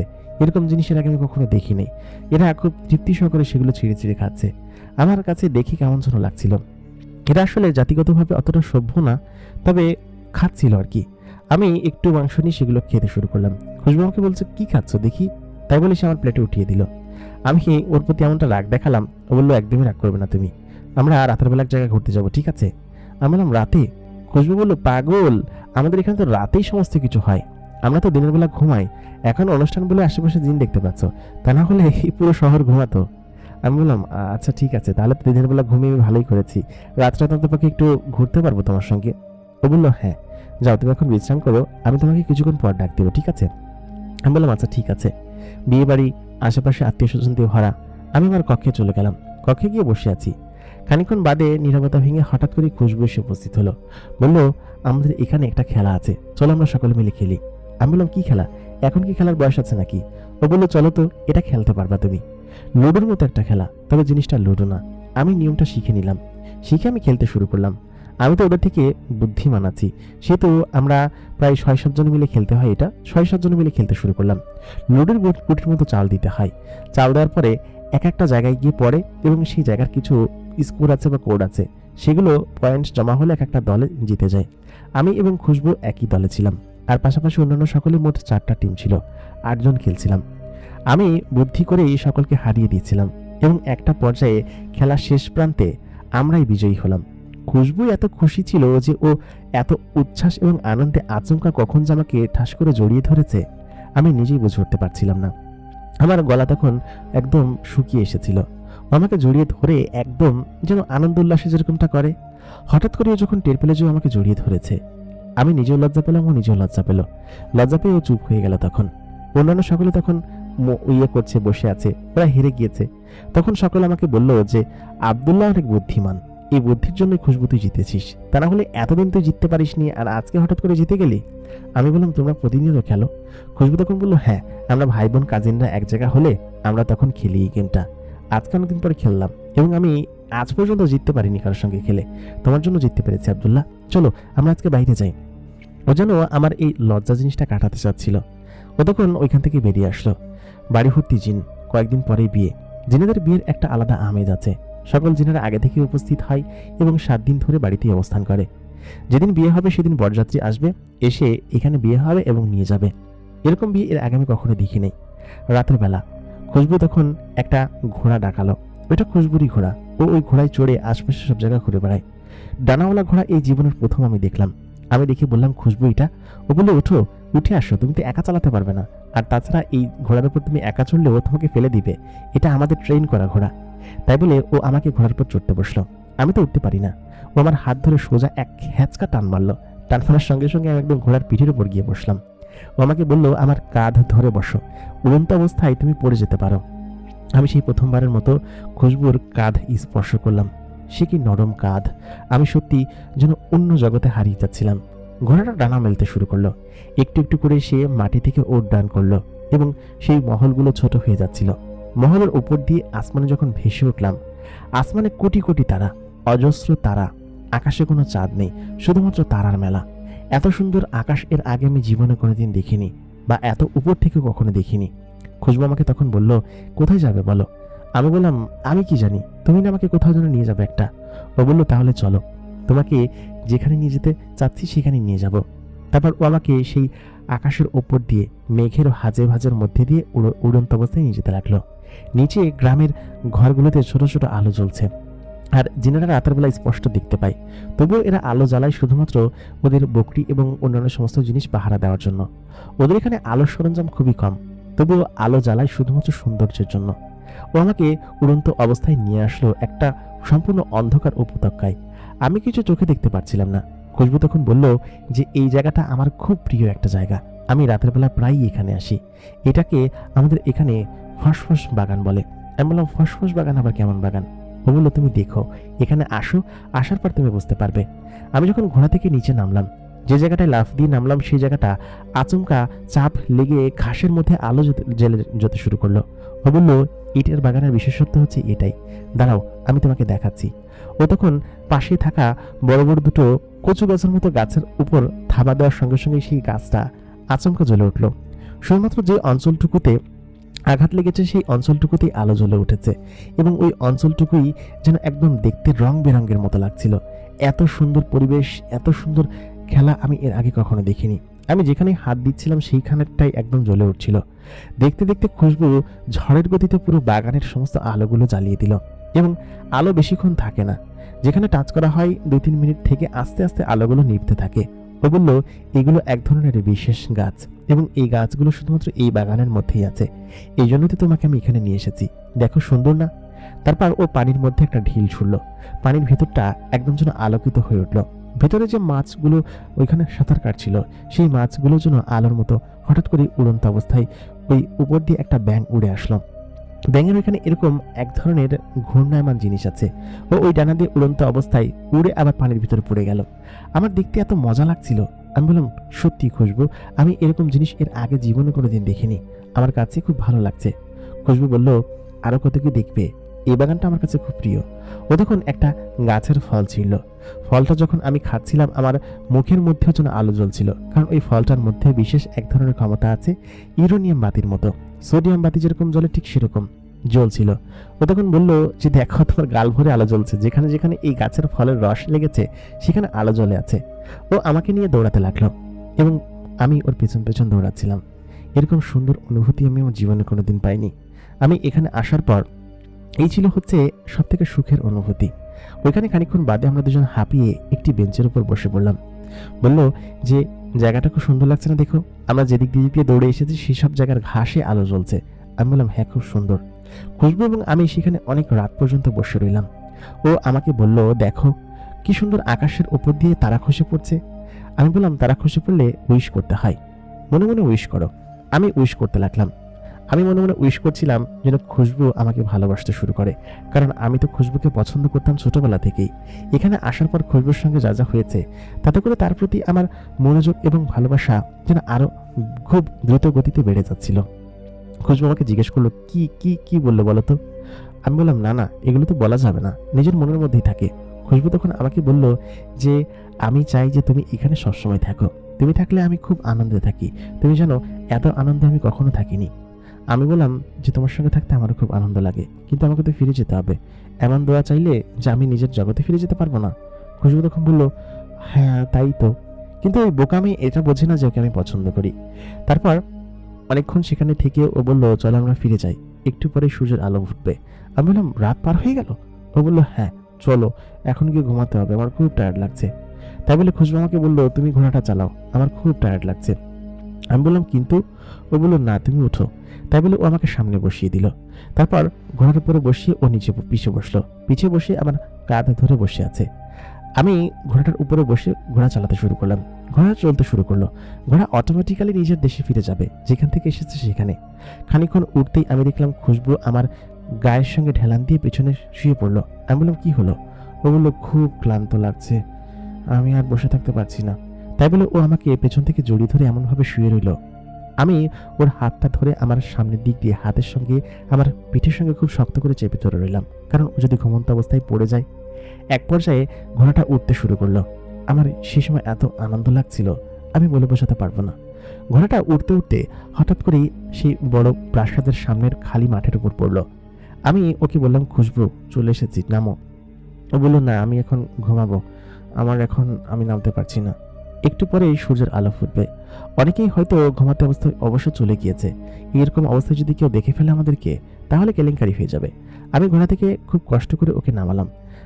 নামানোর পর আমি বললাম, কিছু চলো না, এরকম আমার সঙ্গে এরকম দাঁড়িয়ে আছো কিসের জন্য? ও বললো, তুমি আমাকে কোলে করে নিয়ে যাও, আমার এখন জাগতে ইচ্ছে করছে না। আর কি করার, আশেপাশে কেউ নেই। সেই অবস্থায় আমি ওকে কোলে তুলে নিলাম। আর কোলে তুলে ওকে নিয়ে যাচ্ছিলাম। ওর সেই মায়াবী চোখ, সুন্দর ঠোঁট আমাকে যেন ওর প্রতি আকৃষ্ট করছিল। কিন্তু না, আমি তো ওরকম খারাপও না যে ঘুমন্ত অবস্থায় ওকে আমি চুমু খাবো। আমার খুব লোভ হচ্ছিল, কিন্তু আমি নিজেকে সামলিয়ে ওকে সিঁড়ি বেয়ে দোতলা কক্ষে নিয়ে আসলাম। এনে ওর ঘরের ভিতরে ওর বিছানার উপর শুইয়ে দিলাম। ও আমাকে টেনে ধরেছে, বলল, তুমি এখান থেকে যেও না আব্দুল্লাহ, আমার কাছেই থাকো। বিড়বিড় করতে লাগলো। আমি ওকে হাতটা ছাড়িয়ে ওর শরীরে আমি সেই যে কাঁথাটা ছিল সেটা দিয়ে আমি আমার নিজের কক্ষে চলে আসলাম। আমার হাত পা ধরফর করছিল। ওকে আমার শরীরের সঙ্গে এরকম জড়িয়ে ধরে ওর গায়ের ঘ্রাণ আমার শরীরের সঙ্গে লেগে গিয়েছিল। আমি যেন কোনোভাবেই এই জিনিসটাকে ছাড়াতে পারছিলাম না। আমি ওই রাতে ওই জিনিসটাকে আমার পাশে রেখেই, মানে আমার হাতে এবং শরীরে ওর সেই গায়ের ঘ্রাণ লেগেছিল, পাশে রেখে আমি শুয়ে পড়লাম। মনে হচ্ছিল ও আমার আশেপাশেই আছে। অনেকক্ষণ পর আমার ঘুম ভাঙলো, প্রায় দুপুরের পরপর। তখন অনেক জিনেরা জেগে গিয়েছে। জিনেরা সাধারণত ফজরের আজানের আগে ঘুমায় এবং প্রায় 3টা-4টা বা আসরের আজানের আগে ওরা ঘুম থেকে ওঠে। তারপর ওদের বিচরণ শুরু হয়। আর বিয়ে বাড়ি যেহেতু অনেক আগে আগে অনেকে উঠে কাজ শুরু করে দিয়েছে, আমি তখন উঠলাম। ওই সময় উঠে দেখলাম খুশবু ওইখানে দাঁড়িয়ে হাসাহাসি করছে। আমি তখন ঘুমন্ত অবস্থায় দাঁড়িয়ে আছি। খুশবু আমার দিকে তাকিয়ে হঠাৎ থেমে গেল, বলল যে, কালকের জন্য সরি, আসলে খুব ঘুম পেয়েছিল, আমি তোমাকে অনেক বিরক্ত করেছি তাই না? আমি বললাম, না না খুশবু, কি বলছো, এরকম কোনো কিছুই না। আমি এবং খুশবু সেখানে দাঁড়িয়ে আছি। ঠিক সেই মুহূর্তে আন্টি এসে উপস্থিত। বলল, কি রে আব্দুল্লাহ, তুই এরকম ভাবে দাঁড়িয়ে আছিস কিসের জন্য? যা ফ্রেশ হয়ে আয়। আর খাওয়া দাওয়ার খাওয়া লাগবে না নাকি? খাবার সময় তো তোকে দেখলাম না। আমি বললাম, আন্টি ঘুমিয়েছিলাম। তারপর আমি ফ্রেশ হয়ে আবার খেতে গেলাম। দুপুরের ওই খাবার সন্ধ্যার আগে আগে ওরা খায়, খাবারগুলোর সঙ্গে একসঙ্গে বসে খেলাম। খুশবু বলল, কালকে কিন্তু খুব মজা হয়েছিল, আজকে আমরা আরেক জায়গায় যাবো, ঠিক আছে? আমি তখন ওকে বললাম, কোথায়? খুশবু বলল, আজকে আমি তোমাকে আরেক জায়গায় নিয়ে যাবো, জায়গাটা খুব সুন্দর, আমার কাছে খুব ভালো লাগে সেই জায়গাটা। ও এমনভাবে উচ্ছ্বাসিত হয়ে আমার দিকে তাকাতো যেন ওর প্রেমে না পড়লে কোনো দোষ হয়ে যেত। সেমনটাই, প্রেমে না পড়লে যেন খুব বেশি দোষ হয়ে যেত। আমি ওর প্রেমে একটু একটু করে পড়ে যাচ্ছিলাম। এখানে এসেছি 4 দিন হয়ে গিয়েছে। 4 দিনে খুশবু আমাকে যে পরিমাণ স্মৃতি দিয়েছে তা নিয়ে আমি 40 বছর কাটাতে পারবো, 400 বছরও কাটাতে পারবো, কোনো সমস্যা নেই যদি জীবিত থাকি। খুশবুর সঙ্গে আমার একটা অন্যরকম আত্মিক ভাব বা মন হয়ে গিয়েছিল। যাই হোক, দেখতে দেখতে আরো 2 দিন মাঝখানে কেটে গেল। খুশবু আমাকে বিভিন্ন জায়গায় ঘুরতে নিয়ে যেত। আশেপাশে ও সবসময় আমার সঙ্গে হাসি ঠাট্টা করতো, এমনভাবে আমার সঙ্গে মিশতো যেন ও আমাকে ভালোবাসে এবং আমাকে খুব পছন্দ করে। আমি শুরুতে সেটাই ভেবেছিলাম। বিয়ের আগের দিন আমার বোন এবং আমার যে জামাইবাবু সে আসলেন। আসার পর সে আমাকে বলল, কি ব্যাপার, কেমন আছেন? আমি বললাম, জি ভালো আছি। আমার দিকে তাকিয়ে ওরা বেশ মুচকি হাসলো। আমার বোন আমার দিকে তাকিয়ে আছে। ওদের কোলে রয়েছে ওদের সদ্য জন্ম নেওয়া সেই বাচ্চা মেয়েটি। আমার দিকে তাকিয়ে আছে। আমি মাঝে মধ্যে ওকে দেখতে যাই। আমি তখন বললাম, কেমন আছো মামনি তুমি? ও কথা বলতে পারে না, কিন্তু ড্যাব ড্যাব করে তাকিয়ে থাকে। ওর চোখটা হয়েছে একদম অদ্ভুত। এরকম নীলবর্ণের চোখ আমি আজ পর্যন্ত কারো দেখিনি, জিনেদেরও দেখিনি। ও তখন আমার দিকে তাকিয়ে আছে। তারপর বললো, ভাই কখন এসেছিস? আমি বললাম, এই তো এসেছি, আর তোর জন্য অপেক্ষা করছিলাম। ও তখন বললো, তুই তো আমাদের এখানে চাইলে যেতে পারিস, যাস না কেন বলতো? আমি বললাম, তুই তো ওদেরকে নিয়ে আমাদের বাড়িতে আসতে পারিস, সেই 3 বছর আগে বেরিয়ে গিয়েছিস। তখন বলল, আসলে এই এত বড় সংসার ফেলে যাওয়া যায় না, আর তাছাড়া মানুষের জগতে যাওয়া একটু রিস্কি, তো ভাইয়া যেতে চায় না। আমি বললাম, কেন? বললো, সমস্যা আছে। যাই হোক, একে খুশবু নাকি? আরে কেমন আছো তুমি? খুশবু ওই মুহূর্তে পেছন থেকে হেঁটে আসছে। খুশবু বলল কি যে, আপু তোমরা এসেছো, আমি খুব খুশি হয়েছি, আমার কাছে খুব ভালো লেগেছে। খুশবু আমার দিকে হাসি মুখে তাকিয়ে আছে। আগামীকালকে বিয়ে, বাড়িতে জিন মেহমান দিয়ে ভরা। আমি এবং খুশবু সবসময় এক জায়গায় থাকি। ওর প্রতি আমার এত পরিমাণ ভালো লাগা একটু একটু করে বাড়তে শুরু করেছে এখানে আসার পর। 1 সপ্তাহের মধ্যে যে ওকে আমি ভালোবেসে ফেলবো আমি কখনো কল্পনাও করতে পারিনি। কারণ খুশবু মেয়েটা এত সুন্দর এবং এত চমৎকারভাবে কথা বলে, আমি যেন ওর দিকে তাকিয়ে একদম বিহ্বলিত হয়ে পড়ি। পরের দিন আসলো। আগের দিন রাত্রেবেলা খুশবু আমার রুমে বেশ কিছুক্ষণ বসেছিল। ও বলল যে, আব্দুল্লাহ তোমার কথা শুনতে আমার এত বেশি ভালো লাগে, তুমি জানো না, সত্যি আমি আস্তে আস্তে যেন তোমার মায়ায় পড়ে যাচ্ছি। ও এমন কথা বলার মানে কি যে আমাকে সত্যি ভালোবাসে? এটা তো যে কেউ বিশ্বাস করবে, তাই না? আমিও ঠিক তেমনটাই বোকা হয়ে গেলাম। পরের দিন বিয়ের অনুষ্ঠান হলো। বিয়ের অনুষ্ঠান শেষে যে যার মতো করে চলে যাবে সেটা তো স্বাভাবিক বিষয়। অনেক জিনেরা এসেছিল, আমার সঙ্গে অনেকে কথাও বলেছে। তারা নাকি মানুষের সঙ্গে কখনো কথা বলেনি। আমার আত্মীয় স্বজনরাও এসেছিল বেশ কিছু। ওই যে আমার বোনের শ্বশুরবাড়ির লোকজন, ওরা তো এই বাড়ির সঙ্গে লিঙ্কড বা যোগাযোগ আছে ওদের। যাই হোক, ওদিনকে আমাকে অনেকে জিজ্ঞেস করলো যে, কি ব্যাপার, কোনো পরিমেয়ে দেখবো নাকি, বিয়ে করবো নাকি আমাদের এখানে? আমি তখন লজ্জা পেয়ে খুশবুর দিকেই তাকিয়েছিলাম। খুশবু কেমন ভাবছিল আমি জানি না, তবে আমি এতটুকু জানতাম যে খুশবু আমাকে ভালোবাসতো। এবং সত্যি সত্যি আমি যেহেতু পরের দিন চলে যাব, আমি খুশবুকে আমার ভালোবাসার কথা জানিয়ে যাব, এই কথাটাই আমি মনে মনে ঠিক করেছিলাম। বিয়ের অনুষ্ঠান সমস্ত কিছু সম্পন্ন হয়ে গেল। খুশবুর বোনেরা সকলে চলে গেল। খুশবু নিজেও যেতে চেয়েছিল ওদের সঙ্গে, তবে যায়নি কেন জানি না। পুরো বাড়ি খালি, মেহমান আত্মীয় স্বজন সকলে একে একে করে চলে গিয়েছে। আমি ওই অবস্থায় তখন খুশবুর রুমে গেলাম। খুশবু তখন বসে আছে। আমাকে তখন বলল, আরে আব্দুল্লাহ আসো, তোমার জন্য বসেছিলাম। আসলে আমরা যেতে পারিনি, আমি তোমাকে নিয়ে আমার বোনের শ্বশুর বাড়িতে যাব। আম্মা তোমাকে নিয়ে যেতে বলেছে, বলেছে একা একা যাওয়ার দরকার নেই, তোমাকে নিয়ে যেতে বলেছে। আমি বললাম, কিন্তু আমি তো চলে যাব আজকে, আমার ওদিকে আম্মা একা একা রয়েছে, আর তাছাড়া ব্যবসা তো কেমন কি হচ্ছে, 7 দিন ধরে দোকান বন্ধ। ও তখন বললো, আরে জিও তুমি চলো। আমি তখন বললাম, খুশবু আমি আসলে যেতে চাচ্ছি না। ও বললো, আরে চলো তো। তাই বলে ও জোর করে আমাকে রথে চড়ালো। রথের মধ্যে দুটো ঘোড়ার সামনে রথ টেনে নিয়ে যাচ্ছে, আমি এবং ও সেখানে বসে আছি। পেছনে আরো কিছু তথ্য আছে যেগুলো তো শ্বশুর বাড়িতে পাঠাবে। যাত্রাপথে আমি ভাবলাম এটাই সব থেকে নিরিবিলি সময় এবং এখনই ওকে আমার অনুভূতিটা জানিয়ে দেওয়া উচিত। আমি তখন বললাম, খুশবু আমি তোমাকে একটা কথা বলতে চাই। আমি খুশবুর হাতের কাছে হাত রেখে দিয়েছি। অনেকটা সাহস করে খুশবুর হাতটা চেপে ধরলাম। ও আমার দিকে তাকিয়ে আছে। আমি বললাম, খুশবু আমি তো চলে যাব, কিন্তু আমার মনের কথা মনে রয়ে গেলে আমার কাছে খুব খারাপ লাগবে। কবে আসি না আসি হয়তো তোমাকে কথাটা বলতে পারবো না। খুশবু তখন বলল, কি কথা বলো তো? ও তখন বলল যে, আরে বলো না, এত লজ্জা পাচ্ছ কেন? আমি বললাম যে, আসলে খুশবু সত্যি কথা বলতে আমি তোমাকে ভালোবেসে ফেলেছি। তোমার অনুভূতি কি জানি না, হয়তো তুমিও আমাকে ভালোবাসো, কিন্তু সত্যি কথা বলতে আমি তোমাকে ভালোবেসে ফেলেছি। আমি সত্যি তোমার প্রতি আমার মন হারিয়েছি। ও তখন আমার হাতটা ছেড়ে দিল। ছেড়ে দিয়ে বলল, তুমি এটা কি বলছো আব্দুল্লাহ? এটা কখনো সম্ভব না। তুমি একজন মানুষ, আর তাছাড়া আমি তোমাকে ওরকম নজরে কখনো দেখিনি। তুমি আমার সঙ্গে কি মজা করছো নাকি? আমি বললাম, না সত্যি আমি তোমার সঙ্গে মজা করছি না খুশবু, আমি সত্যিই তোমাকে পছন্দ করি, তোমাকে ভালোবেসে ফেলেছি। আর তাছাড়া তুমি এরকম ভাবে করছো কেন? তুমি আমার সঙ্গে যেরকম মিশেছো, আমার সঙ্গে সবসময় থাকো বা এরকম ভাবে কথা বলো, এটা কি ভালোবাসা বলে না? আমি তো ভেবেছি তুমি আমাকে।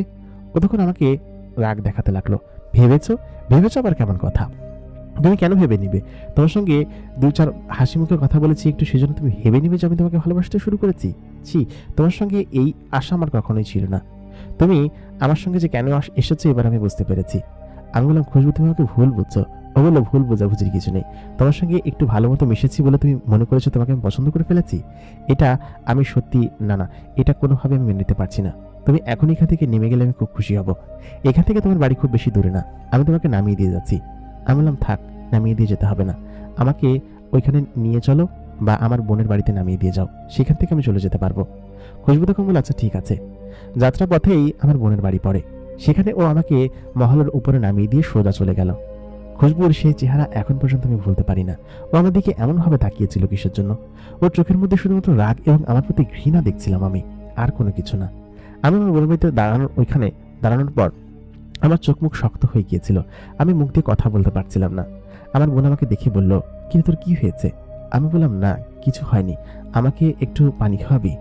তখন পানি খাওয়ানোর পর আমি বললাম, আমি বাড়িতে যাব, একজন জিনকে বল আমাকে দিয়ে আসতে একটা।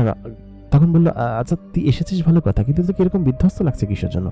এই তো কালকে খুশি ছিলি, এখন কোত্থেকে আসলি? তোকে এখানে কি দিয়ে গেল? আমি বললাম, খুশবুর সাথে যাচ্ছিলাম। তো খুশবুকে আমি বললাম তোর বাড়ি এখানে নামিয়ে দিয়ে যেতে, আমি বাড়িতে চলে যেতে চাই। ও বললো, আরে থাক, এখানে এসেছিস যেহেতু ২-৩ দিন থাক। আমি বললাম, বাড়িতে মা একা রয়েছে, আমি তো কয়েকদিন আসছি এখানে বিয়ে খেতে, বাড়িতে আম্মাকে বলে আসছি আমি যাচ্ছি, তবে আম্মা নিশ্চয়ই বসে আছে অপেক্ষা করে। আমি ২ দিন পরে আসবো না হয়, তুই এখন আপাতত আমাকে দিয়ে আয়।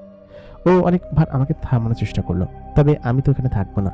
আমি ওই অবস্থায় ২জন জিনের মাধ্যমে চলে আসলাম আমার বাড়িতে। আমি এসে সত্যি খুব কান্না পাচ্ছিল আমার, যে যেই খুশবু আমার সঙ্গে এরকমভাবে মেশে, ছোটবেলা থেকে সে আমাকে পছন্দ করে সেটা আমি জানতাম। আমি নিজেও ওকে খুব পছন্দ করি, কিন্তু ও এরকমভাবে আমাকে ধোঁকা দিবে বা এরকম একটা কথা বলবে তা কখনোই আমি কল্পনাও করতে পারিনি। আমি ভাবতেও পারিনি যে খুশবু আমার সঙ্গে এরকমটা করবে। এরকমটা করার মানে কি? আমি বাড়িতে চলে এসেছি এবং খুব মন খারাপ ছিল আমার। সারা রাত ঘুমাতে পারিনি। পরের দিন ঘুম থেকে উঠে আমি সোজা চলে গেলাম আমার দোকানে, যে বুটিক্সটা ছিল। দোকান খুললাম, কাজবাজ শুরু করলাম, তবে মনোযোগ ছিল না কাজে।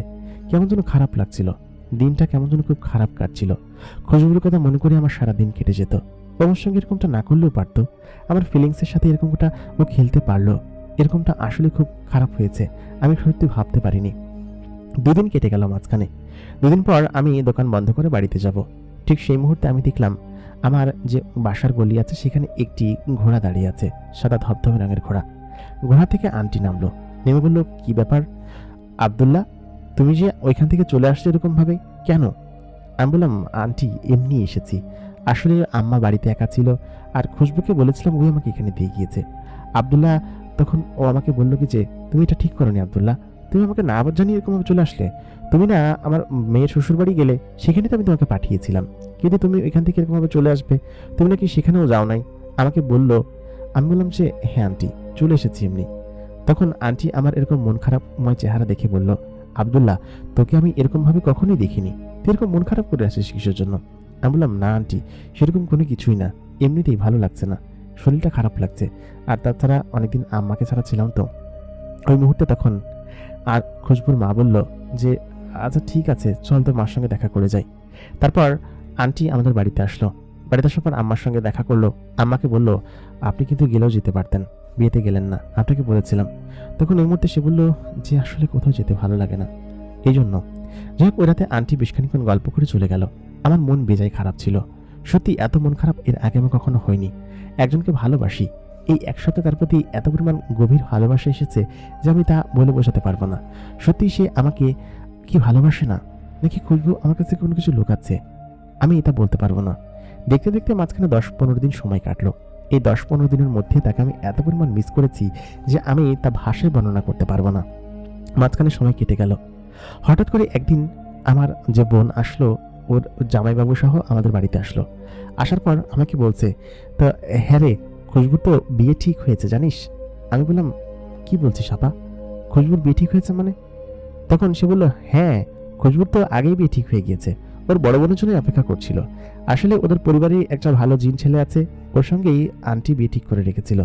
আমরা সেদিনকে গিয়েছিলাম, আমাদেরকেও জানিয়েছে খুশবুর বিয়ে। ওর এখানে বোধহয় আসবে বিয়ের দাওয়াত দিতে, আন্টি বোধহয় এসেছিল মাঝখানে, তাই না? আমি বললাম, হ্যাঁ, ১০-১৫ দিন আগে এসেছিল আন্টি। তখন ওই মুহূর্তে খুশবুর মা ওইখানে এসে উপস্থিত হলো, বলল যে তোদেরকে কিন্তু যেতে হবে। আমি তো জানতাম না তোরা সকলে এখানে। যাই হোক, খুশবুর বিয়ে ঠিক হয়েছে, আগামী 1 মাস পরে বিয়ে। আর জিন পরিবার ওরা খুব ভালো, খুশবুকে পছন্দ করেছে। তখন আমি বুঝতে পারলাম খুশবুর মনের কথা, নিশ্চয়ই সে আমাকে পছন্দ করে, কিন্তু ওই যে বলতে পারছিল না শুধুমাত্র ওর পরিবারের জন্য, কারণ খুশবু তার নিজের পরিবারের বিরুদ্ধে কখনোই যাবে না। আমার তখন মনের মধ্যে একটা ভালো লাগা কাজ করলো যে না, আমি অন্তত পক্ষে খুশবুকে এতদিন যে খারাপ ভাবছিলাম সেরকম কোনো কিছুই না। আমি সেই রাতে আমার এক জিন বন্ধুর সহায়তায়, মানে ওইখানে এক জিনের সঙ্গে আমার পরিচয় ছিল, তাকে আমি ডাকলাম। ডাকার পর আমি বললাম, তুই আমাকে খুশবুর রুমে নিয়ে যেতে পারবি? ও আবার এই বিষয় সম্পর্কে জানতো, ওর সঙ্গে ছোটবেলা আমি খেলতাম। বিয়ের এই 7 দিন যাওয়ার পর ওর সঙ্গে বেশ ভালো সম্পর্ক হয়ে উঠেছিল আমার। ও তখন আমাকে বলল, আরে নিয়ে যেতে পারবো, কোনো সমস্যা নেই। তারপর ও ওই দিন রাতের বেলা আসলো, আন্টিও চলে গিয়েছিল আর আমার আপারাতে তখন ছিল। আমি ওই রাতে ওর সঙ্গে চলে যাই ওদের জগতে এবং খুশবুর রুমের যে জানলা ছিল সেই জানলা দিয়ে খুশবুর রুমে প্রবেশ করি। প্রবেশ করার পর খুশবু হঠাৎ করে আমাকে দেখে চিৎকার করে ওঠে। অন্ধকার ছিল, ও ভেবেছিল যে অন্য কেউ এসেছে। আমি তখন খুশবুর মুখ চেপে ধরলাম, ও যাতে চিৎকার না করতে পারে। ও হঠাৎ করে চিৎকার করা থামিয়ে দিল, বলল, আব্দুল্লাহ তুমি এখানে? ওর বুক ধরফর করছে, কথা বলতে পারছে না। আমি বললাম হ্যাঁ। আমি বললাম, খুশবু তুমি আমার সঙ্গে মিথ্যা কথা কেন বললে বলো তো? খুশবু বলল, কিসের মিথ্যা কথা? আমি কোনো মিথ্যা কথা বলিনি। তুমি এখানে কেন এসেছো? তুমি চলে যাও, আমি তো বলেছি আমি তোমাকে ভালোবাসি না। খুশবুকে তখন আমি সামনের দিকে ঘুরিয়ে ধরলাম। কুপি জ্বলছিল, আলোতে আমাদের দুজনের চোখ স্পষ্ট দেখা যাচ্ছিল। আমি তখন বললাম, তুমি আমার চোখের দিকে তাকিয়ে বলো তো তুমি আমাকে ভালোবাসো না? খুশবু তখন বলল, আমি বাসি না তোমাকে। আমি বললাম, আমার চোখের দিকে তাকিয়ে কথা বলো। ও আমার চোখের দিকে তাকিয়ে কথা বলতে পারছিল না, কারণ ও আমাকে সত্যি ভালোবাসে সেটা ওর চোখে আমি স্পষ্ট পড়তে পারছিলাম। ও তখন আমার দিকে তাকিয়ে কান্না করে ফেললো। তারপর আচমকা আমাকে ঠাস করে জড়িয়ে ধরলো, জড়িয়ে ধরে বলল, আমি সত্যি অনেক খারাপ আছি আব্দুল্লাহ, আমি আমার জীবনে এত খারাপ কখনো থাকিনি। আব্দুল্লাহ, আমি তোমাকে ছোটবেলা থেকেই পছন্দ করতাম। এখানে যখন তুমি আসলে তখন আমার বুকের ভেতরে ধড়ফড়ানি তখন থেকেই শুরু হয়ে গিয়েছিল। তারপর তোমার সঙ্গে এই কাটানো 7-8 দিন আমার জীবনের সব থেকে শ্রেষ্ঠতম সময়। কিন্তু আমি ভুলেই গিয়েছিলাম যে আমার জন্য আগে থেকেই ছেলে ঠিক করে রেখেছে, এবং আমার আম্মা তিনি কখনোই তোমার সঙ্গে বিয়ে দিতে রাজি হবেন না, এবং আমার আম্মার সঙ্গে তোমার সম্পর্ক নষ্ট হবে। তিনি তোমাদের ক্ষতিও করতে পারেন। আমি আমার আম্মাকে চিনি, সেই জন্য আমি তোমার থেকে দূরে থাকার চেষ্টা করছিলাম। কিন্তু তুমি এটা কিভাবে জানলে যে আমি তোমাকে ভালোবাসি আর আমার বিয়ে ঠিক হয়েছে? সেটাও তোমাকে কে বললো? আমি বললাম, আমি সবকিছু জানতে পেরেছি, আর তুমি যে আমাকে ভালোবাসো সেটাও আমি খুব ভালোভাবেই জানি।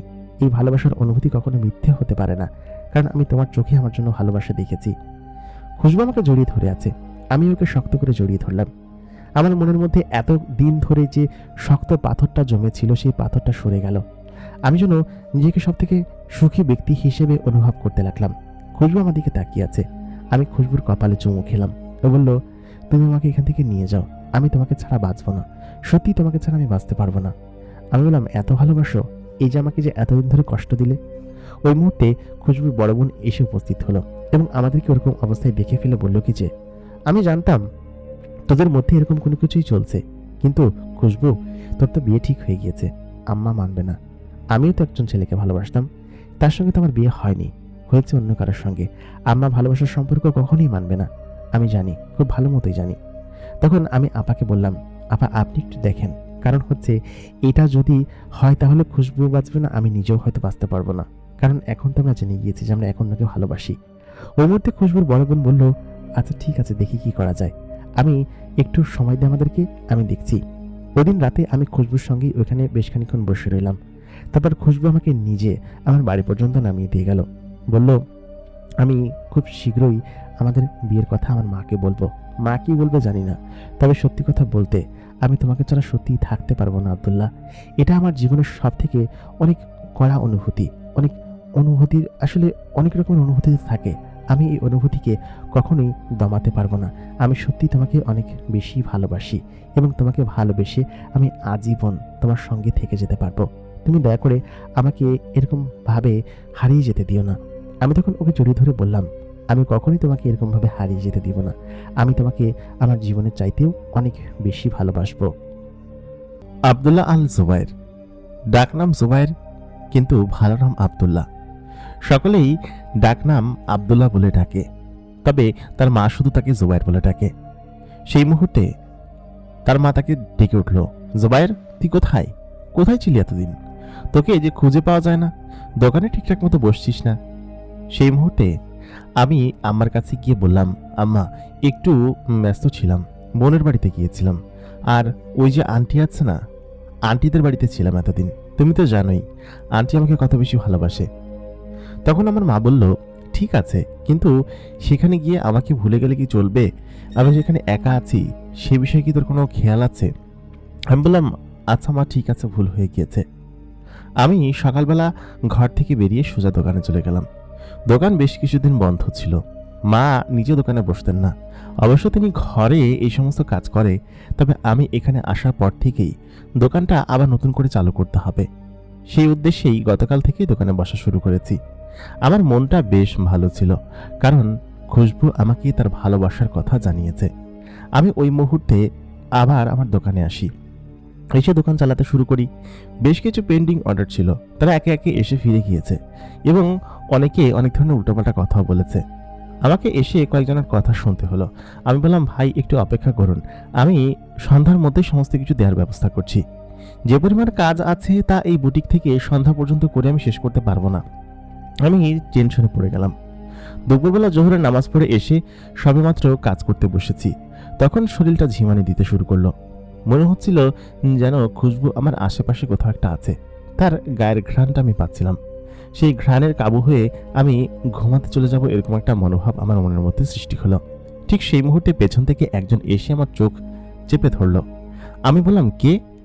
কেউ কোনো কথার উত্তর দিল না। তারপর আমি আবার বললাম, কে? কেউ কোনো কিছু বলছিল না, কারণ বললেই যে আমি বুঝে যাব সেটা খুশবু খুব ভালোভাবে জানতো। তবে এই বোকা মেয়েটা এটা জানে না যে তার গায়ের ঘ্রাণটা আমি টের পেতে পাই আর কি। আমি তখন তাকে বললাম যে, খুশবু তুমি? সে তখন সঙ্গে সঙ্গেই বলল, তুমি কিভাবে টের পেয়ে যাও? আমি যখনই তোমাকে এরকম ভাবে ধরি তুমি তখনই কেন টের পেয়ে যাও বলো তো? কি সমস্যা তোমার? আমি বললাম, সমস্যা না, আমি তোমার হার্ট বিট শুনতে পাই। খুশবু বলল, তোমাদের মধ্যে তো আমাদের হার্টবিট বাম পাশে থাকে না, ডান দিকে কোনা সাইডে থাকে, তুমি তাহলে কিভাবে টের পাও? আমি বললাম, পাই, ভালোবাসা থাকলে সব ধরনের জিনিসই টের পাওয়া যায়। বসো তুমি। আমার চোখে চিন্তার ছাপ ছিল। খুশবু বলল, কি ব্যাপার, এত চিন্তা করছো কি নিয়ে? আমি বললাম, না, আজকে সন্ধ্যার মধ্যেই এই সমস্ত অর্ডারগুলো প্রসেস করতে হবে, এটা নিয়ে একটু টেনশনে আছি, কি যে হবে। খুশবু বলল, আরে এটা কোনো ব্যাপার না, আমি তো ভাবলাম তোমাকে নিয়ে এখন আমি বের হবো একটু। তুমি এক কাজ করো, কাজগুলো রাখো, সন্ধ্যা পরে এসে করো। আমি বললাম, পাগল, আমার দোকানের কাস্টমাররা সব বকাঝকা করছে আমাকে। ডেলিভারি দেওয়ার কথা ছিল কালকে আর তার আগের দিন, অনেকের অর্ডার আবার তার আগের দিনও দেওয়ার কথা ছিল, আমি কোনোটাই দিইনি। ওরা ওই মুহূর্তে খুশবু তখন আমার হাত ধরলো, হাত ধরে আমাকে সঙ্গে সঙ্গে ভাসিয়ে নিয়ে যেতে লাগলো। জানলা দিয়ে ধোয়া হয়ে এবং আমাকে কিভাবে বের করে নিয়ে গেল আমি জানি না, তবে জানলার ওই পাশ দিয়ে বের হয়ে সোজা আসমানের দিকে উড়াল দিলাম। আমাদের এই ছোট্ট শহরটা আরো বেশি ছোট দেখা যাচ্ছিল উপর থেকে। হঠাৎ করে দৃশ্যপট পরিবর্তন হয়ে গেল। মেঘের মধ্যে দিয়ে উড়ে যখন মেঘ ক্লিয়ার হলো, তখন আমি দেখতে পেলাম সবুজ উপত্যকার মাঝখানে আমি দাঁড়িয়ে আছি এবং ও আমাকে এখানে নিয়ে এসেছে। এই জায়গা আমার পূর্ব পরিচিত, এর আগেও খুশবুর সঙ্গে এসেছি। খুশবুদের গ্রামের পাশেরই একটি ছোট্ট নদীর পাড়ের একটি জায়গা, চর অঞ্চল, তবে সবুজ ঘাস দিয়ে ভরা আর চারিদিকে নানান রং বেরঙের ফুল দিয়ে ঘেরা। সে আমাকে তখন সেখানে বসতে বলল। আশেপাশে কোনো জিনের আনাগোনা নেই। খুশবু আমাকে তখন বলল, তুমি আমাকে তোমার সঙ্গে করে নিয়ে যাও, আমি তোমার সঙ্গে চলে যেতে চাই, আমি আসলে পারছি না আর, আমি ওইখানে থাকলে পাগল হয়ে যাব। আম্মা আমাকে দিনরাত বিয়ের কথা বলে একদম মাথা খারাপ করে ফেলেছে। ছেলেপক্ষ চায় খুব দ্রুত বিয়ে করতে। মাঝখানে আমাদের হাতে 1 মাস সময় আছে, এই 1 মাসের মধ্যে তুমি যেটা ইচ্ছে সেটা করো, কিন্তু আমি ওই ছেলের ঘরে যেতে পারবো না, আমি তোমাকে ছাড়া থাকতে পারবো না, আমি তোমাকে অনেক বেশি ভালোবাসি জোবায়ের। এই কথা বলতেই আমি তখন বললাম, কিন্তু? ও বললো, আমি কোনো কিন্তু শুনতে চাই না, তুমি এটা করবে কিনা বলো, আমি তোমাকে ছাড়া কোনোভাবেই অন্য কারোর ঘরে যেতে পারবো না। তাই বলে এসে আমার বুকের সঙ্গে মাথা রেখে বসে পড়লো। বললো, এখানে অনেক শান্তি লাগে আমার, এবং তোমার মতো ছেলে আমি কোথাও কোনোদিন পাবো না আমি জানি। আমি ছোটবেলা থেকেই তোমাকে পছন্দ করি, এই পছন্দ হওয়াটা কোনো স্বাভাবিক বিষয় নয়। আম্মা হয়তো বিষয়টা জানে বা বুঝতে পারে, তবে সে কেন যে হঠাৎ করে এরকম একটা জিন ছেলের সঙ্গে আমার বিয়ে ঠিক করলো আমি ভাবতে পারিনি। খুশবু আমার দিকে তাকিয়ে আছে, আমি ওর কপালে চুমু খেলাম, বললাম, আচ্ছা ঠিক আছে, দেখি কিছু একটা করা যায় কিনা। তবে এইভাবে ঘন ঘন যদি তুমি আমার সঙ্গে মেলামেশা করতে থাকো বা আমাকে তোমার ওইখানে যেতে বলো, তাহলে তো তোমার আম্মা জান মানে আন্টি টের পেয়ে যাবে। টের পেয়ে গেলে তখন তোমাকে এবং আমাকে আলাদা করে দিবে, নির্ঘাত আমাকে তোমার সঙ্গে মিশতে দিবে না। তবে একটা বিষয় ভেবে আমার খুব খারাপ লাগে, আন্টি যদি এই বিষয়টা জানতে পারে যে আমি তোমাকে ভালোবাসি এবং আমরা একে অন্য প্রেম করছি, তখন তার মনের উপর কি প্রভাব পড়বে, বিষয়টা আমার ভেবেই খারাপ লাগছে। তখন খুশবু বলল, তোমার ভাবতে হবে না, এত কিছু ভাবো কিসের জন্য, এখন চুপচাপ আমার মাথায় হাত বুলিয়ে দাও। আমি ওইখানে ওর মাথায় হাত বুলিয়ে দিতে লাগলাম। আকাশে নানান রং বেরঙের মেঘ উড়ে বেড়াচ্ছে। আমাদের জগতে শুধু সাদা মেঘ দেখা যায়, তবে এখানে নানান রং বেরঙের মেঘ আকাশের মধ্যে দেখা যায়। এগুলো বায়বীয় ক্রিয়ার মাধ্যমে হয়। গাছে গাছে বিভিন্ন সবুজ, নীল, লাল, হলুদ এবং নানান ধরনের পাতা, সে সঙ্গে ফুল ফুটে আছে। এরকম অদ্ভুত প্রকৃতি শুধুমাত্র এই খুশবুদের গ্রামে আসলে দেখা যায়। আমি অনেকক্ষণ সেখানে বসে রইলাম। তারপর গল্প করতে করতে কখন বিকেল হয়ে গেল। খুশবু আমাকে বললো, চলো তোমাকে দিয়ে আসি, রাতের বেলা কিন্তু তোমাকে আমার ঘরে আসতেই হবে, তোমাকে ছাড়া আমার ঘুম হয় না, আমার একদমই একটুও ভালো লাগে না। আমি বললাম, কিন্তু খুশবু? ও বললো, কোনো কিন্তু নয়, চলো তো তুমি। আর না আসলে সমস্যা নেই, আজকে যেহেতু দিনে ছিলে সে তো রাতে আসার দরকার নেই, তুমি চলো। আমি বললাম, আমি আসবো কিভাবে, আমি কি চাইলে তোমার এখানে আসতে পারি? খুশবু বলল, এখন থেকে তুমি পারবে, তোমার আশেপাশে আমি সবসময় আমার একজন খাস জিন দিয়ে রাখবো, তুমি তাকে বললেই সে তোমাকে আমার ঘরের দোরগোড়া পর্যন্ত এনে দিবে, তারপরটা আমি দেখব। আমি বললাম, কিন্তু সেই মুহূর্তে সে হাওয়ার মধ্যে একটা হাত চুটকি মারতেই সেখানে কিছুক্ষণ বাদে একটা ধোয়ার মতো জিন এসে উপস্থিত হলো। জিনটা তখন খুশবুকে কি একটা ভাষায় কিছু একটা বললো, আমি বুঝতে পারলাম না। খুশবু তখন আমার দিকে দেখিয়ে দিল এবং সে মাথা নাড়ালো। আমি বললাম যে, উনি বাংলা কথা না বলতে পারলে আমি ওনার সঙ্গে কিভাবে কথা বলবো? লোকটি তখন বললেন, আমি বাংলা কথা জানি। আমি বললাম, তাহলে ওনার সঙ্গে এই ভাষায় কেন কথা বললেন? তখন জিন লোকটি বলল, এটা আমাদের গোপন ওয়ার্ড, সেহেতু এটা সবাইকে জানানো যাবে না। খুশবু তখন বলল, তুমি এখন এখান থেকে যাও, এত কথা বলো কিসের জন্য? জিনটা তখন আবার শূন্যের সঙ্গে মিলিয়ে গেল। খুশবু তখন আমাকে আমার বুটিকের সামনে নামিয়ে দিয়ে গেল, যেখানে আমি মূলত কাজ করি। পড়াশোনা এখন পর্যন্ত আমার শেষ হয়নি, এই ধীরে ধীরে করছি।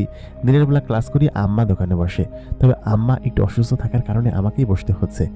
আমি দোকানে যাওয়ার পর অবাক হয়ে গেলাম, কারণ আমি গিয়ে দেখি যে কয়টা ড্রেসের অর্ডার ছিল প্রত্যেকটা ড্রেস তখন সম্পূর্ণ হয়ে গিয়েছে। আমি হা করে তাকিয়ে আছি। খুশবু আমার দিকে তাকালো, তাকিয়ে আমাকে শক্ত করে একটি জড়িয়ে ধরে বলল, আমি আবার আসবো, কালকে রাতে তোমার সঙ্গে দেখা হচ্ছে, এখন আমি যাই, ঠিক আছে? আম্মা সন্দেহ করবে, সারাদিন কোথায় ছিলাম সেটা জিজ্ঞেসও করতে পারে। তাই বলে খুশবু তখন ওইখান থেকে উড়াল দিয়ে আমার চোখের সামনে থেকে চলে গেল। সন্ধ্যার পরপর মাগরিবের নামাজ পড়ে এসে যখন আমি আমার দোকানে বসেছি, সকল কাস্টমার যারা ছিল সকলে এসে বলছে আমার কাপড় হয়েছে কিনা। আমি বললাম, হয়ে গিয়েছে সকলের কাপড়, আন্দাজেই বললাম। পরে দেখি না, যতগুলো অর্ডার ছিল এখন পর্যন্ত, ইভেন আগামী কাল পরশু এবং এই সপ্তাহ পর্যন্ত যতগুলো অর্ডার ছিল সবগুলো অর্ডার কমপ্লিট হয়ে গিয়েছে। অথচ এগুলো করতে অন্তত পক্ষে 3 থেকে 4 দিন আমাকে দিনরাত মেহনত করতে হতো। আমি তখনই বললাম, হয়ে গিয়েছে, আর রাগ করবেন না দয়া করে, আসলে আমি ছিলাম না তো, এই জন্য কাপড়গুলো তৈরি করতে পারিনি, আর আম্মা নিজেও অসুস্থ ছিল, এই জন্য কয়েকদিন দোকানে বসতে পারেনি, ভেবেছিলাম আম্মা করবে। লোকগুলো তখন খুশি হয়ে টাকা দিয়ে তারপর ড্রেসগুলো নিয়ে চলে গেল। যাই হোক, পুরো 1 সপ্তাহের অর্ডার আমি একদিনেই কমপ্লিট করে ফেলেছি। কিন্তু এটা কে করেছে? ওই মুহূর্তে সেখানে দেখলাম সেই জিন লোকটি, যাকে কিনা আমার সঙ্গে খুশবু পরিচয় করিয়ে দিয়েছিল। তিনি বললেন, এটা আমার জিনের দল করেছে, ওরা এগুলো জিনের জগতের দর্জির কাছে নিয়ে গিয়েছিল এবং তোমার মাপ অনুযায়ী তৈরি করে দিয়েছে, সে তো সমস্যা নেই, এটা খুশবু ম্যাডামের অনুমতিতেই হয়েছে, সেহেতু আগামী 1 সপ্তাহ তোমার আর কোনো কাজ করতে হবে না, তুমি চাইলে এখন খুশবু ম্যাডামের সাথে নিরিবিলি দেখা করতে পারবে, এটা ম্যাডাম নিজে আমাদেরকে দিয়ে করিয়েছে। আমি বললাম, তাহলে এই মেয়ের এই চালাকি, তাই না? দেখতে দেখতে মাঝখানে একদিন সময় পেরিয়ে গেল। আমি পরের দিন সন্ধ্যার দিকে রেডি হয়ে বসে আছি খুশবুর কাছে যাব, কারণ ওকে ছাড়া আমার যে বিন্দুমাত্র ভালো লাগে না, আমার খুব খারাপ লাগে। জিন লোকটি আমার কাছে আসলো, এসে তার বিশাল আকৃতির দেহের মাঝখানে আমাকে লুকিয়ে ফেললো সেই বড় জুব্বার নিচে। আমি বললাম, এটা কেন?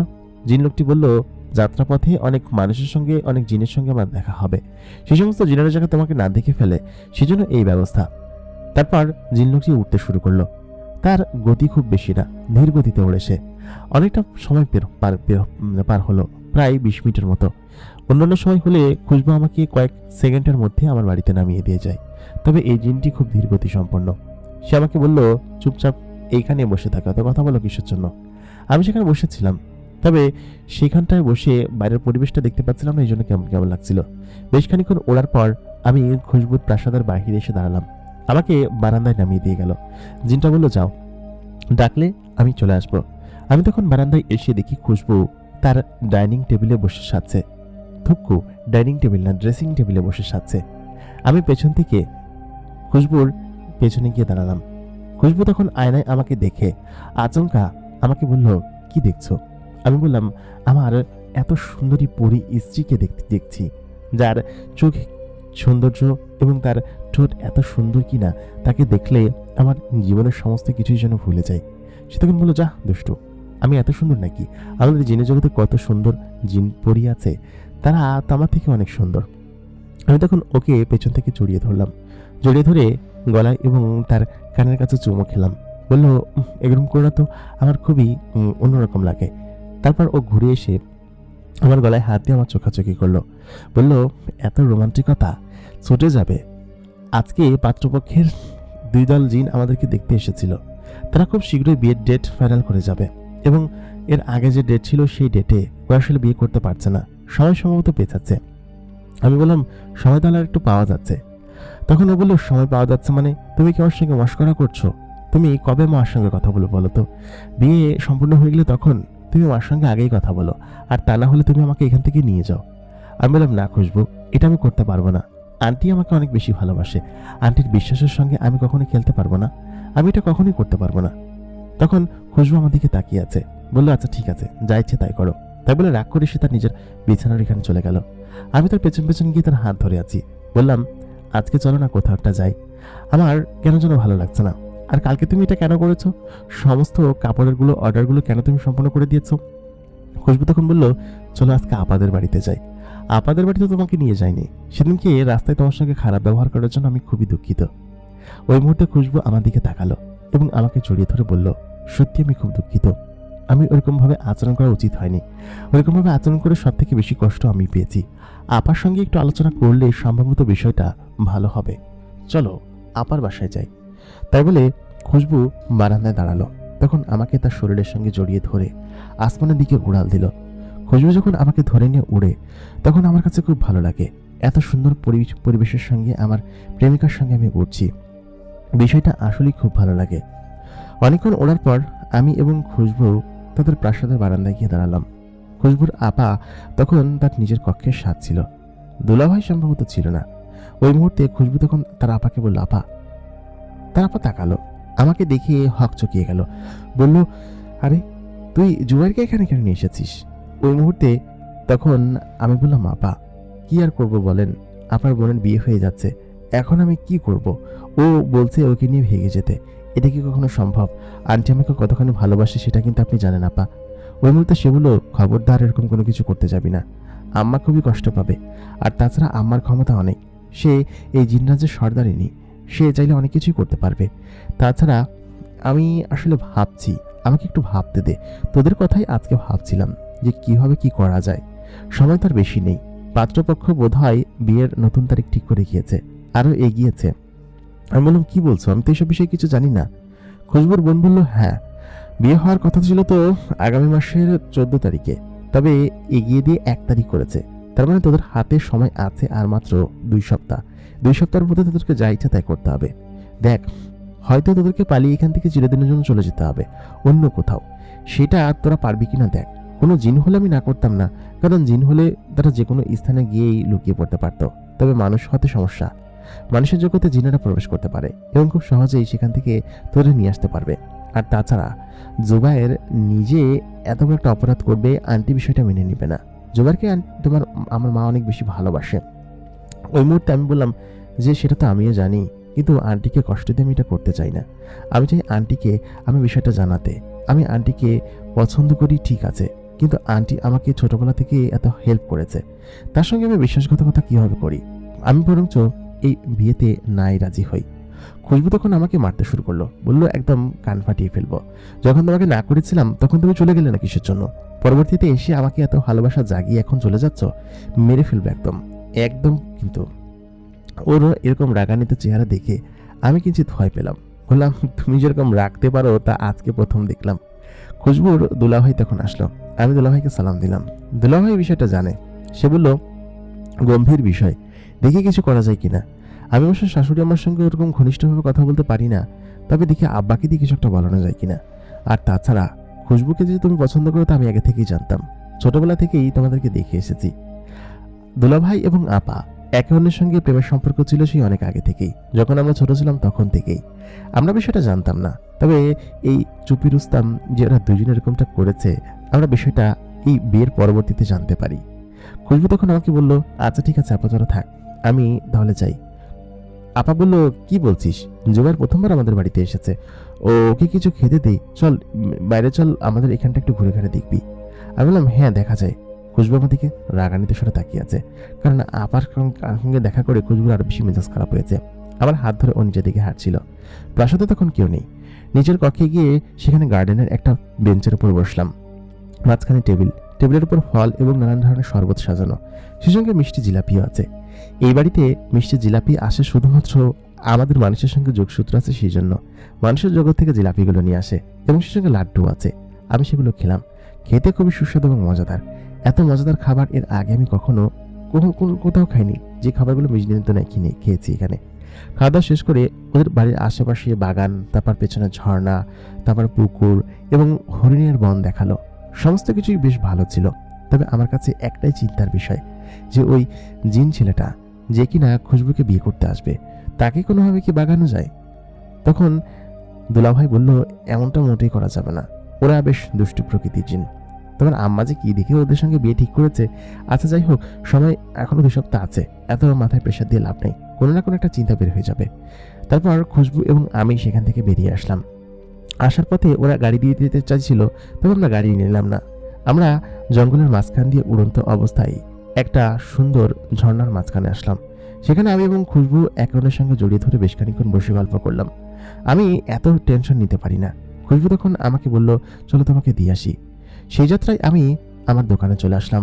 ওই রাত্রে, রাত তখন 2:30 কি 3টা বাজে। দোকানের মধ্যে থেকেই তো গিয়েছিলাম, দোকান তখনও ভেতর থেকে বন্ধ। আমি ভেতর থেকে দরজা খুলে বাইরে থেকে তালা মেরে বাড়ি চলে আসলাম।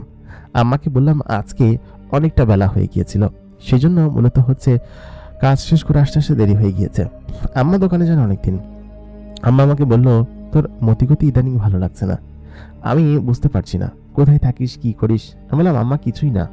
ঘরের ভিতর চলে গেলাম। ঘরের ভিতরে গিয়ে আমি অদ্ভুত কিছু জিনিস লক্ষ্য করলাম। ঘরের লাইট জ্বালাতেই একটা অদ্ভুত কালো ছায়া মনে হলো ঘর থেকে হঠাৎ উধাও হয়ে গিয়েছে। আশপাশে আমি এদিক ওদিকে তাকালাম, কিন্তু কোথাও কোনো কিছু দেখতে পেলাম না। দেখতে পেলাম না এই কারণেই, কারণ হচ্ছে জিনিসটা অদৃশ্য ছিল এবং কোনো মানুষ ছিল না। আমি টের পেয়েছি। আমি জিজ্ঞেস করলাম, কে? ঘরের ভিতরে কে? কিন্তু কেউ কোনো প্রশ্নের উত্তর দিল না। তারপর ফ্রেশ হয়ে এসে যখন আয়নার দিকে তাকালাম, আমি দেখলাম আমার পেছনে কেউ একজন দাঁড়িয়ে আছে এবং সেটা অদৃশ্য অবয়বের মতো ছায়া। আমি সঙ্গে সঙ্গে পেছনের দিকে তাকালাম, তাকিয়ে কাউকে দেখতে পেলাম না। আমি আবার জিজ্ঞেস করলাম, কে? আমি সঙ্গে সঙ্গে আয়াতাল কুরসি পড়তে লাগলাম এবং দোয়া করতে লাগলাম। ঠিক সেই মুহূর্তে আমার পেছনে একটি জিন দৃশ্যমান হলো। জিনটি প্রায় লম্বায় 7 ফুট, তার পরনে কালো কাপড় পরা, চোখে মুখে এক ধরনের বিরক্তির ছাপ এবং খুব রাগান্বিত হয়ে আছে। আমি যখন তার দিকে তাকালাম, তাকিয়ে পেছন থেকে সিটকে পড়ে যেতে গেলাম, ওই মুহূর্তে তখন জিনটি আমার দিকে তাকিয়ে বলল, তোর সাহস তো কম নয়, তুই আমার হবু বউয়ের সঙ্গে ঘুরছিস। আমি বললাম, কে তোমার হবু বউ? আর তুমি কে? তুমি এখানে কেন এসেছ? ওই মুহূর্তে সেই জিন ছেলেটি বলে উঠল, আমি জিন, খুশবুর সঙ্গে আমার বিয়ে ঠিক হয়েছে, আর খুশবুকে আমি পছন্দ করি। তুমি কেন খুশবুর আশেপাশে ঘুরছো? খুশবুর কে হও তুমি? আমি তখন বললাম, আমার আন্টির মেয়ে। আমি আন্টির সঙ্গে বেশ ভালো সম্পর্ক, আর ছোটবেলা থেকে আমরা একত্রে বড় হয়েছি, সেই সুবাদে আমরা পরিচিত। তাছাড়া আপনি এখানে কেন এসেছেন? আপনি কি জাসুসি করতে এসেছেন যে খুশবুর সঙ্গে আমি? ছি, যান, আপনি এখান থেকে চলে যান। জিন লোকটি তখন বলল, খুশবুর সঙ্গে তোমার কি সম্পর্ক আছে আমি জানি। সেই ঝর্ণার ওইখানে ঢলাঢলি করতে দেখে আমি বুঝে ফেলেছিলাম তোমরা একে অন্যকে পছন্দ করো, তাই না? আমি বললাম কি যে, না, এরকম করে কিছু না। জিন ছেলেটি বললো, সত্যি করে বলো। আমি বললাম, হ্যাঁ, আমরা এক অন্যকে ভালোবাসি। তো কি, আপনি আমাকে মেরে ফেলবেন? মারুন। জিন লোকটি তখন বলল কি যে, আরে না, তোমাকে মারতে যাবো কিসের জন্য? বরঞ্চ তুমি তো আমাকে উদ্ধার করেছো। আমি বললাম, উদ্ধার করেছি মানে? জিন ছেলেটি তখন আমার দিকে তাকিয়ে একটা মানুষের রূপ ধারণ করলো, আমার সাইজের মানুষ। তারপর আমাকে বসতে বলল। একদম মানুষের মতো দেখতে। খানিকক্ষণ বাদে দেখলাম জিন ছেলেটি একদম হুবহু আমার চেহারার রূপ ধারণ করে আমার পাশে বসে আছে। আমি বললাম, এটা তুমি কিভাবে করলে? সে বলল, করেছি। যাই হোক, তুমি করে বলবে না কিন্তু, আমি তোমার থেকে অনেক বড়। আমি বললাম, কত বড়? ও বলল, তা 120 বছর বড় তো হবেই। আমি বললাম, আমার বয়সই মাত্র 20 বছর, 120 বছর বড় তুমি কিভাবে হলে? যাই হোক, আপনি করে বলি। ছেলেটি একটু মজার স্বরে বলল, আচ্ছা ঠিক আছে, থাক, আপনি করে বলতে হবে না। আসলে মূলত হয়েছে কি, খুশবুকে আমার মোটেই পছন্দ না। আমি ওকে বিয়ে করতে চাই না। তবে আমার আম্মা এবং খুশবুর আম্মা খুব ভালো ঘনিষ্ঠ বান্ধবী। ওরা আমাদের বিয়েটা ঠিক করেছে। আমি কত বড় জানো? আর খুশবুর বয়স সবে মাত্র 50-60 বছর, সদ্য একটা ছোট মেয়ে। ওকে বিয়ে করা কি আমার মানায়? আমি বললাম, কি বলছো তুমি? খুশবু ছোট মেয়ে মানে? ওকে তো দেখতে অনেক বড় লাগে। তখন সেই জিন ছেলেটি বলে, তোমার হিসাবে ঠিক আছে, তোমরা প্রেম করছো, তোমাদের হিসাবে যদি আমি ঠিক করি তাহলে ও এখনই কিশোরী। ওকে আমি কিভাবে বিয়ে করবো বলো তো? আর আমি এত বড় একটা জিন ছেলে। তাছাড়া ওকে আমার একদমই পছন্দ নয়। আর আমি অন্য একটা পরীকে পছন্দ করি। তোমাদেরকে আজকে ঝর্ণার ওইখানে ঢলাঢলি করতে দেখে আমি যে খুশিটাই না হয়েছিলাম, ভেবেছিলাম যে খুশবুর কোনো একটা সম্পর্ক আছে, তবে সেটা যে একটা মানুষের সঙ্গে জানতাম না। যাই হোক ভাই, তোমার জন্য আমার খুব উপকার হলো। তুমি বিয়েটা যেভাবেই হোক ভাঙাও। আমি বললাম, পাগল, বিয়েটা যেভাবেই হোক ভাঙাবো কিভাবে? কোনোভাবেই সম্ভব না। আন্টি যদি বিষয়টা জানতে পারে তাহলে আমাকে কেটে কয়েক টুকরো করবে। তুমি কি জানো? জিনটা তখন বলল, আচ্ছা ঠিক আছে, কি করা যায় ভাবা দরকার। বিয়ের তো আর মাত্র 13 দিন বাকি আছে, এর মধ্যে সমস্ত কিছু কমপ্লিট হয়ে যাচ্ছে। তখন আমি বললাম যে আমার কাছে একটা বুদ্ধি আছে। যদিও তাতে তোমার মান সম্মান নষ্ট হবে, কিন্তু তুমি বেঁচে যাবে, আমরাও বেঁচে যাব। ও তখন বলল, কি? আমি বললাম, কানটার দিকে আগাও, আমি তোমাকে বলছি। ফিসফিস করে বলতেই সে তখন বলল, পাগল, না, এটা আমি করতে পারবো না, এতে করে আমার পরিবারের লোকজন। আমি বললাম, অন্য করে খুশবুকে বিয়ে করে তোমার জীবন নষ্ট করে লাভ আছে? খুশবুকে তুমি বিয়ে করবা, তারপর তোমার সঙ্গে বাসর ঘরে তোমাকে বিষ খাইয়ে মেরে ফেলবে, তারপর খুশবু আমার কাছে চলে আসবে কান্নাকাটি করে। এদিকে সেও খুশি, আমিও খুশি, আন্টি আমাকে স্বাচ্ছন্দ্য বিয়ে দিয়ে দিবে। তার থেকে বরঞ্চ এটা ভালো না যে আমি তোমাকে যে বুদ্ধিটা দিলাম সেই বুদ্ধিটা নিয়ে তুমি বিয়ে করো? তখন সে একটু চিন্তা করে বলল যে তাও করা যায়। আচ্ছা ঠিক আছে, আমি তোমার সঙ্গে পরে দেখা করছি। আমি আগে আমার গার্লফ্রেন্ডের সঙ্গে কথাটা শেয়ার করে নিই, দেখি ও কি বলে। ও যদি এরকম কোনো কিছু বলে তাহলে আমি দেখি কিছু করা যাবে। আমি তাহলে এখন আসি। তাই বলে সে ওইখান থেকে গায়েব হয়ে গেল। শুরুতে আমি দেখে তো ভয় পেয়ে গিয়েছিলাম, জিনটা আবার আমার কোনো ক্ষতি করে কিনা। তবে দেখি না, বড় ভাই ভালোই আছে, সে আমাকে উপকার করার জন্য আমার কাছে এসেছে। ওই যে একটা কথা আছে না, যে আমি কখনো চিন্তা করি না, কারণ সময় আমাকে এমনিতেই ঠিক করে দেয়। কখন কি হবে তা সময়ের পরিক্রমায় আস্তে আস্তে ঠিক হয়ে যায়। টেনশন করে কি লাভ? আমি টেনশন করিনি, কিন্তু খুশবু প্রচন্ড পরিমাণ করে। আমি সবসময় খুশবুকে বলি, সময় দাও, সব একা একাই ঠিক হয়ে যাবে। আমি সে রাতে খুব স্বাচ্ছন্দ্য বোধ নিয়ে ঘুমাতে গেলাম। পরের দিন সকালবেলা বুটিকে কাজ করছিলাম। দুপুরের খানিকক্ষণ পরপর খুশবু এসে উপস্থিত। দুপুরবেলা সে মাঝে মধ্যে আসবেই। সে এসে কান্নাকাটি শুরু করে দিয়েছে। বলেছে, আম্মা বলেছে ওই ছেলেকেই বিয়ে করতে হবে। নিশ্চয়ই আম্মা কিছু একটা বুঝতে পেরেছে। আমি বললাম যে, তুমি বসো, এত কান্নাকাটি করছো কিসের জন্য? আমার হাসি হাসি মুখ দেখে আমাকে বলল, তুমি। আমার দোকানে তখন একজন কাস্টমার বসেছিল। কাস্টমার খুশবুকে দেখতে পাচ্ছিল না, তবে আমি তো খুশবুকে দেখতে পাচ্ছিলাম। ওই মুহূর্তে কাস্টমার বলল, কি ভাই, কিছু বললেন? আমি বললাম, না, চুপচাপ বসে থাকুন, তো এত কথা বলেন কিসের জন্য? আমি খুশবুকে তখন আবার বললাম, তুমি বসো, কিছু হবে না। ওই দোকানদার, ওই কাস্টমার তখন আবার বলতে লাগলো, কি? আমি বললাম, কিছু না, এত বেশি কথা বলেন কিসের জন্য? তারপর আমার দিকে হা করে তাকিয়ে রইল। খুশবু তখন আমাকে মারতে শুরু করলো, বলল, ছাগল, গরু, পাঠা, তুমি আমাকে এরকম ভাবে জ্বালাচ্ছ কিসের জন্য? আমার বিয়ে আর মাত্র 12 দিন সময় আছে, আর ছেলেপক্ষের সকলে তথ্য আজকে পাঠিয়েছে। আম্মা আজকে বলেছে যে সমস্ত কিছু প্রস্তুত করতে। আমার খুব খারাপ লাগছে। আমি বললাম, শোনো, তোমাকে কিছু কথা বলার আছে, কাজটা শেষ করি তারপর। খুশবু ওই কথা শুনে একদম উত্তেজিত হয়ে গেল, বলল, কিসের কাজ? তাড়াতাড়ি চলো। আমি বললাম যে, আচ্ছা ঠিক আছে, দাঁড়াও, হাতের কাজটা শেষ করি না। ও ওই কথা বলতেই আমাকে ওইখান থেকে গায়েব করে নিয়ে গেল। যেখানে লোকটি বসেছিল সেই লোকটি হঠাৎ করে আমাকে গায়েব হতে দেখে কেমন ভেবেছিল, আমি শুধুমাত্র সেটাই চিন্তা করছি। আমি বললাম, খুশবু, তুমি কি পাগল? ওইখানে দুজন লোক বসেছিল, ওরা আমাকে হঠাৎ করে গায়েব হতে দেখে কেমন চিন্তা করবে বলো? নিশ্চয়ই অবাক হবে, নিশ্চয়ই অন্য কোনো কিছু ভাববে। খুশবু বলল, তুমি বলো, কি বলবা? মাটি থেকে অনেকটা উপরে শূন্য ভাসছি মেঘের মধ্যে, খানিকটা পাশ দিয়ে একটা বিমান উড়ে গেল। আমি বললাম, এই বিমানের মাথায় লেগে আমি মরে গেলে তখন কি হতো? খুশবু বলল, কিছু হবে না। বিমান থেকে সম্ভবত পাইলট আমার দিকে তাকিয়েছিল, তবে দেখতে পেয়েছি কিনা জানি না। খুশবু তখন আমাকে বললো, কি হয়েছে বলো। আমি বললাম, আমাকে নিচে নাও, আমি অক্সিজেন পাচ্ছি না এখানে। খুশবু তখন আমাকে চোখের পলকে এক ঘাসের উপর নিয়ে গেল, সেটা ওদের জগৎ। আমি সেখানে বসে আছি, ও নিজেও বসলো, বলল, বলো। আমি বললাম, তোমার হবু জামার সঙ্গে দেখা হয়েছিল আমার। তখন সে বলল, সে কি, সে তোমাকে কোনো ক্ষতি করেনি তো, মারেনি তো? ওরা খুবই বদ জিন, আমি শুনেছি। আমি বললাম, মারে না, সালমান ভাই ভালো আছে, উনি আমাকে ভালো বুদ্ধি দিয়েছে। সালমান ভাইয়ের নিজেরও গার্লফ্রেন্ড আছে, সে তোমাকে বিয়ে করতে চায় না, বলে তুমি নাকি ছোট, কচি খুকি, তোমাকে বিয়ে করলে তার নাকি জীবন বরবাদ হয়ে যাবে। এ কথা বলার পর বললো, কি, সালমান এই কথা বলেছে ওকে? আমি বললাম, তো খারাপ কি বলেছে? তোমার বয়স 50-55 বছর, আর তার বয়স 120 বছর, তোমার থেকে দ্বিগুণ বয়সী, তুমি তাকে বিয়ে করতে? তখন খুশবু বলল, তুমি কিভাবে টের পেলে? আমি বললাম, সালমান ভাই বলেছে আমাকে। আর তোমার বয়স যে একদম কিশোরী বয়সী, সেটা টেরই পাওয়া যায় না। খুশবু বলল, তোমার বয়স মনে হয় খুব বেশি, মাত্র 20-22 বছর বয়স, এখন আসছে আমাকে কিশোরী বলতে। ঠিকই আছে, তুমি আমাকে বিয়ে কবে করছো তাই বলো। আমি বললাম, এত সহজ তো না, শোনো, আমরা একটা প্ল্যান করেছি, প্ল্যানটা এক্সিকিউট করতে হবে। সালমান ভাইকে বলেছি, সালমান ভাই বলেছে রাতে দেখা করবে, তুমি রাতে এসো, ঠিক আছে? ও তখন বললো, কোথায়? আমি বললাম, আমাদের বুটিকে, রাতে বেলা আসবে, আমি বুটিকেই থাকবো, কাজ আছে, কিছু কাজ করতে হবে, আর তাছাড়া তুমি এখন চলে যাও, রাতেবেলা সালমান ভাই আসলে তখন বলবো। ও কোনোভাবেই মানবে না। আমি তখন সমস্ত ঘটনাকে খুলে বললাম। আমি দুলা ভাইকেও ডেকেছি, সালমান ভাইকেও ডেকেছি, তারা এসে উপস্থিত হলো। রাতের বেলা ওই খুশবু আমাকে ওরকমভাবে বকে ঝোঁকে এখান থেকে চলে গিয়েছিল। রাতে বুটিকে কাজ করছিলাম, 3টা ছায়া হঠাৎ উপস্থিত হলো। এই 3টা ছায়া হচ্ছে গিয়ে দুলা ভাই, খুশবু এবং তার যে গার্লফ্রেন্ড আছে সে। আর পেছনে আরেকটা ছায়া আমি দেখতে পেলাম, সেটা হচ্ছে সালমান ভাই। সালমান ভাই তখন এসে উপস্থিত হলো, বলল, কি ব্যাপার জুবাইর, কেমন আছো? আমি বললাম, জি ভালো আছি। আমাকে ওই মুহূর্তে আপা বলল কি যে, কি ব্যাপার আব্দুল্লাহ, কেমন আছো? তখন সালমান বলল, কি রে ভাই, তোর কয়টা নাম? আমি বললাম, 2টা নাম, আব্দুল্লাহ আর জুবাইর।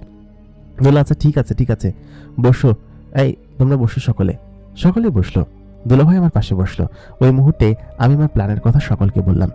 সকলে বলল, ভালো প্ল্যান, তবে এতে করে সালমানের যে মান সম্মান নষ্ট হবে, তার পরিবার।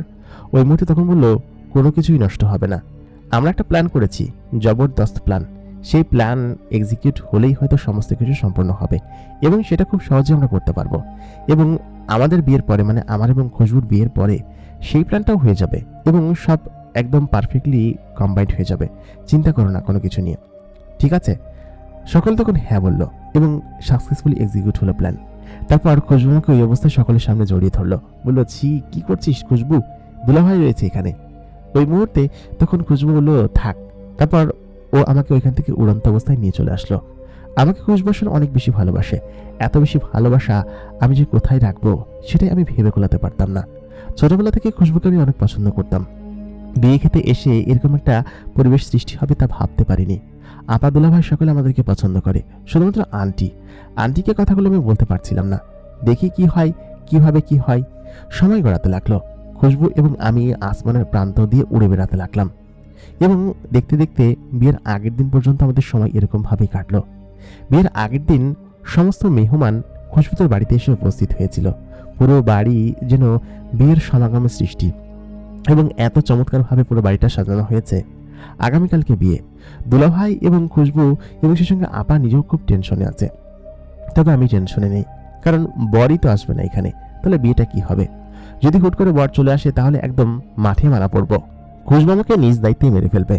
আমি একটু টেনশনে ছিলাম। বিয়ের আগের দিন আন্টি আমাকে সমস্ত দায়িত্ব দিয়েছে যেন সমস্ত কিছু সাজাই। এখানে আসার পর আন্টি আমাকে বলেছে, দেখ খুশবুর বিয়ে কিন্তু তুই সমস্ত কিছু নিজে থেকে করবি, আর কোনো কিছুর জন্য কমতি না হয়। এখানকার প্রায় সমস্ত আত্মীয় স্বজনই আমাকে চেনে, এই পরিবারের অনেক কাছাকাছি আমি অনেক আগে আত্মীয় স্বজন অনেক আগে থেকেই চেনে, কারণ এখানে আমি প্রায় 1.5 বছর ছিলাম। অনেকে আমাকে ছোটবেলা থেকেই জানে। ওই বড় আপার বিয়ের সময় অনেকে আমাকে চিনেছে, বড় হওয়ার পর, আর এখন তো অনেকেই চেনে। সকলেই আমাকে আমার উপর দায়িত্ব দিয়ে রেখেছে।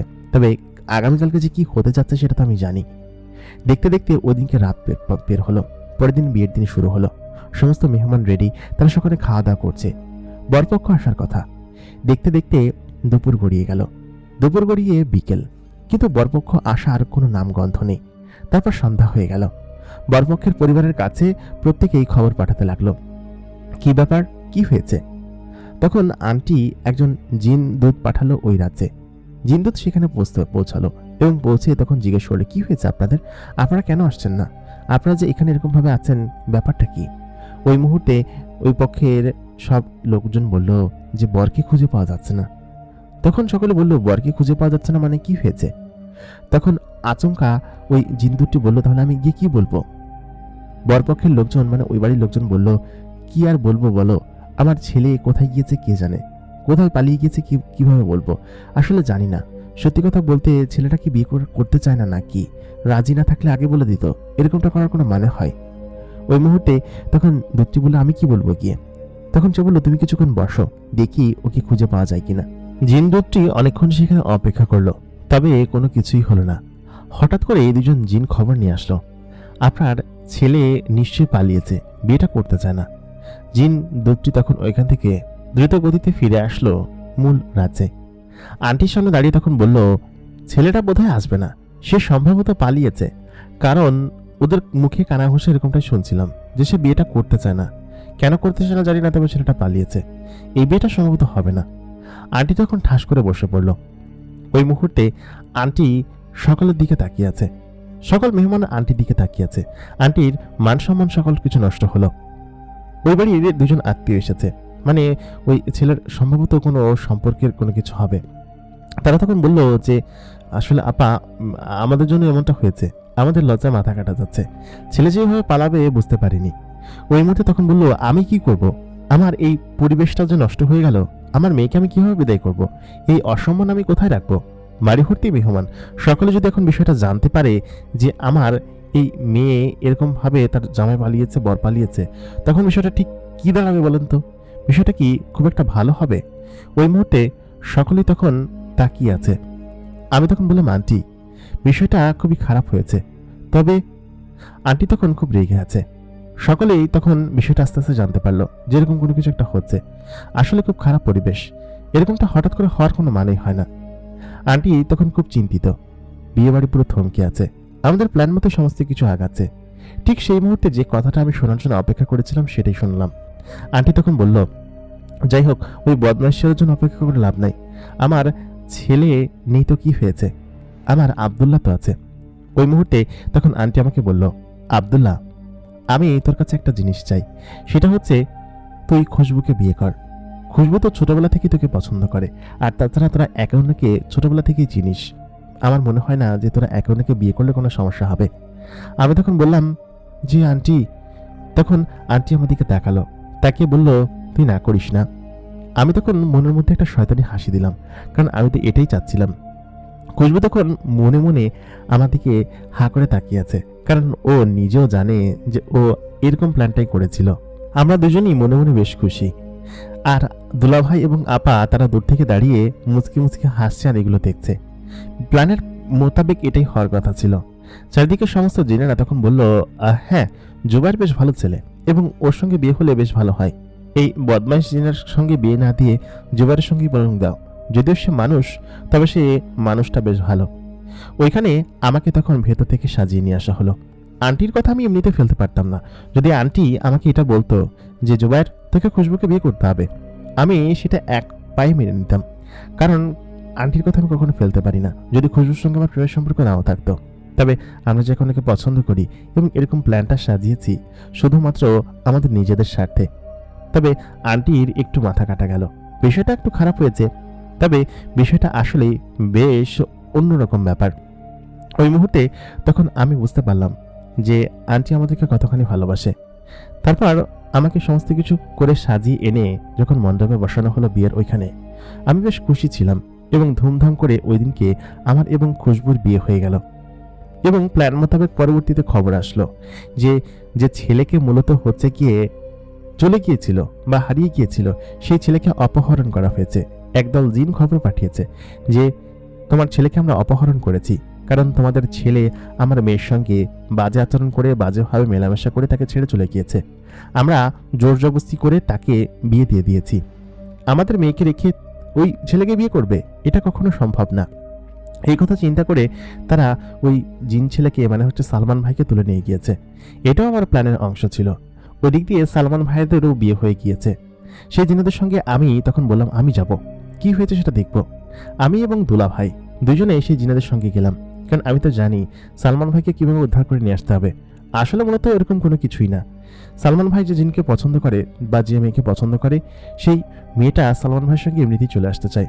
সেই পরিবারের সম্মতিও আছে, কিন্তু ওই যে সালমান ভাইয়ের পরিবার বিষয়টা মানবে না, কারণ ওই পরিবারের মেয়েটা হচ্ছে নিচু জাতির জিন। এই জন্য সালমান ভাই এই প্ল্যানটা সাজিয়েছে। আমার নিজেরও প্ল্যান ছিল। আমি এই অবস্থায় তখন সালমান ভাইয়ের কাছে যাই। ওমা, তারা দেখি বিয়ে করে জঙ্গলের মধ্যে একটি কক্ষের ভিতরে তখন বাসর ঘর করে ফেলেছে। একনের উপর শুয়ে আছে। আমরা ডাক দিতে উঠে পড়লো, বললো যে কি ব্যাপার, ওদিকের কি খবর? আমি বললাম সমস্ত প্ল্যান ঠিকঠাক মতো এক্সিকিউট হয়েছে সালমান ভাই, চলো তোমাকে বাড়ি ফিরে যেতে হবে। সালমান ভাই তখন তার নববধূকে নিয়ে বাড়ি থেকে ফিরে আসলো। আসার পর তখন সালমানকে সকলে দেখে বলল, আরে আমার ছেলেকে ওরা কি করেছে? কয়েকটা জায়গা অবশ্য আমি নিজে থেকেই একটু পাতা লাগিয়ে লাল বানিয়ে সেখানে আহত করার চেষ্টা করেছি। ওরা তখন সালমানকে সাদরে গ্রহণ করলো। আন্টিও তখন সালমানকে খুব বেশি একটা কিছু বললো না, কারণ সালমানকে অপহরণ করা হয়েছিল এটা আন্টি বিশ্বাস করেছে, এমনকি সালমানের পরিবারের সকলেও বিশ্বাস করেছে। ওই অবস্থায় তখন সালমান ভাইকে দিয়ে আমি এবং দুলাভাই চলে আসলাম আমাদের মূল রাজ্যে। আন্টি তখন আমার দিকে তাকিয়ে বলল, সত্যি জুবায়ের, তুই বিষয়টা বেশ ভালো করেছিস, সমস্ত কিছু এত চমৎকারভাবে হ্যান্ডেল করেছিস, অন্য কেউ হলে পারতো না। জিনাদের মধ্যে এই বুদ্ধিমত্তা নেই, তবে তোর মধ্যে আছে। তোর সমস্ত কিছু আমার ভালো লাগে। তোকে যে আমি জামাই হিসেবে পাবো এটা কখনো ভাবতে পারিনি, এরকম কখনো কল্পনার মধ্যেই আসিনি। ওই বদমাইশ ছেলেটা যে কিনা অন্য কাউকে ভালোবাসতো, সে আমার মেয়েকে বিয়ে করতে আসছিল, ওকে আমি দেখিয়ে ছাড়বো। আমি বললাম, থাক আন্টি, শুধু শুধু ওর উপর খেপে লাভ নেই, যা হয়েছে হয়েছে। আমি তখন একটা মুচকি হাসি দিলাম, মিনমিনে হাসি, যে হাসির অর্থ শুধুমাত্র আমি, দুলাভাই এবং আপা বুঝতে পারছি। যাই হোক, সকলে যার যার কাজে চলে গেল। বিয়ের বাড়ির অনুষ্ঠান সম্পূর্ণ শেষ হলো। সকল আত্মীয় স্বজন দাওয়াত খেয়ে চলে গেল এবং খুব সুন্দরভাবে বিয়ের অনুষ্ঠানটা সম্পন্ন হলো। এখানে যেরকম একটা অনুষ্ঠান হবে সেটা আমি আগে থেকেই জানতাম। এই জন্য আমি আমার আম্মা এবং বোনদেরকে আগে থেকেই ডেকে রেখেছিলাম। আম্মা এবং বোন তখন আন্টির কথা রাজি হয়ে গিয়েছিল, কারণ আন্টি না থাকলে হয়তো আমাদের পরিবেশ সেরকমটা হতো না।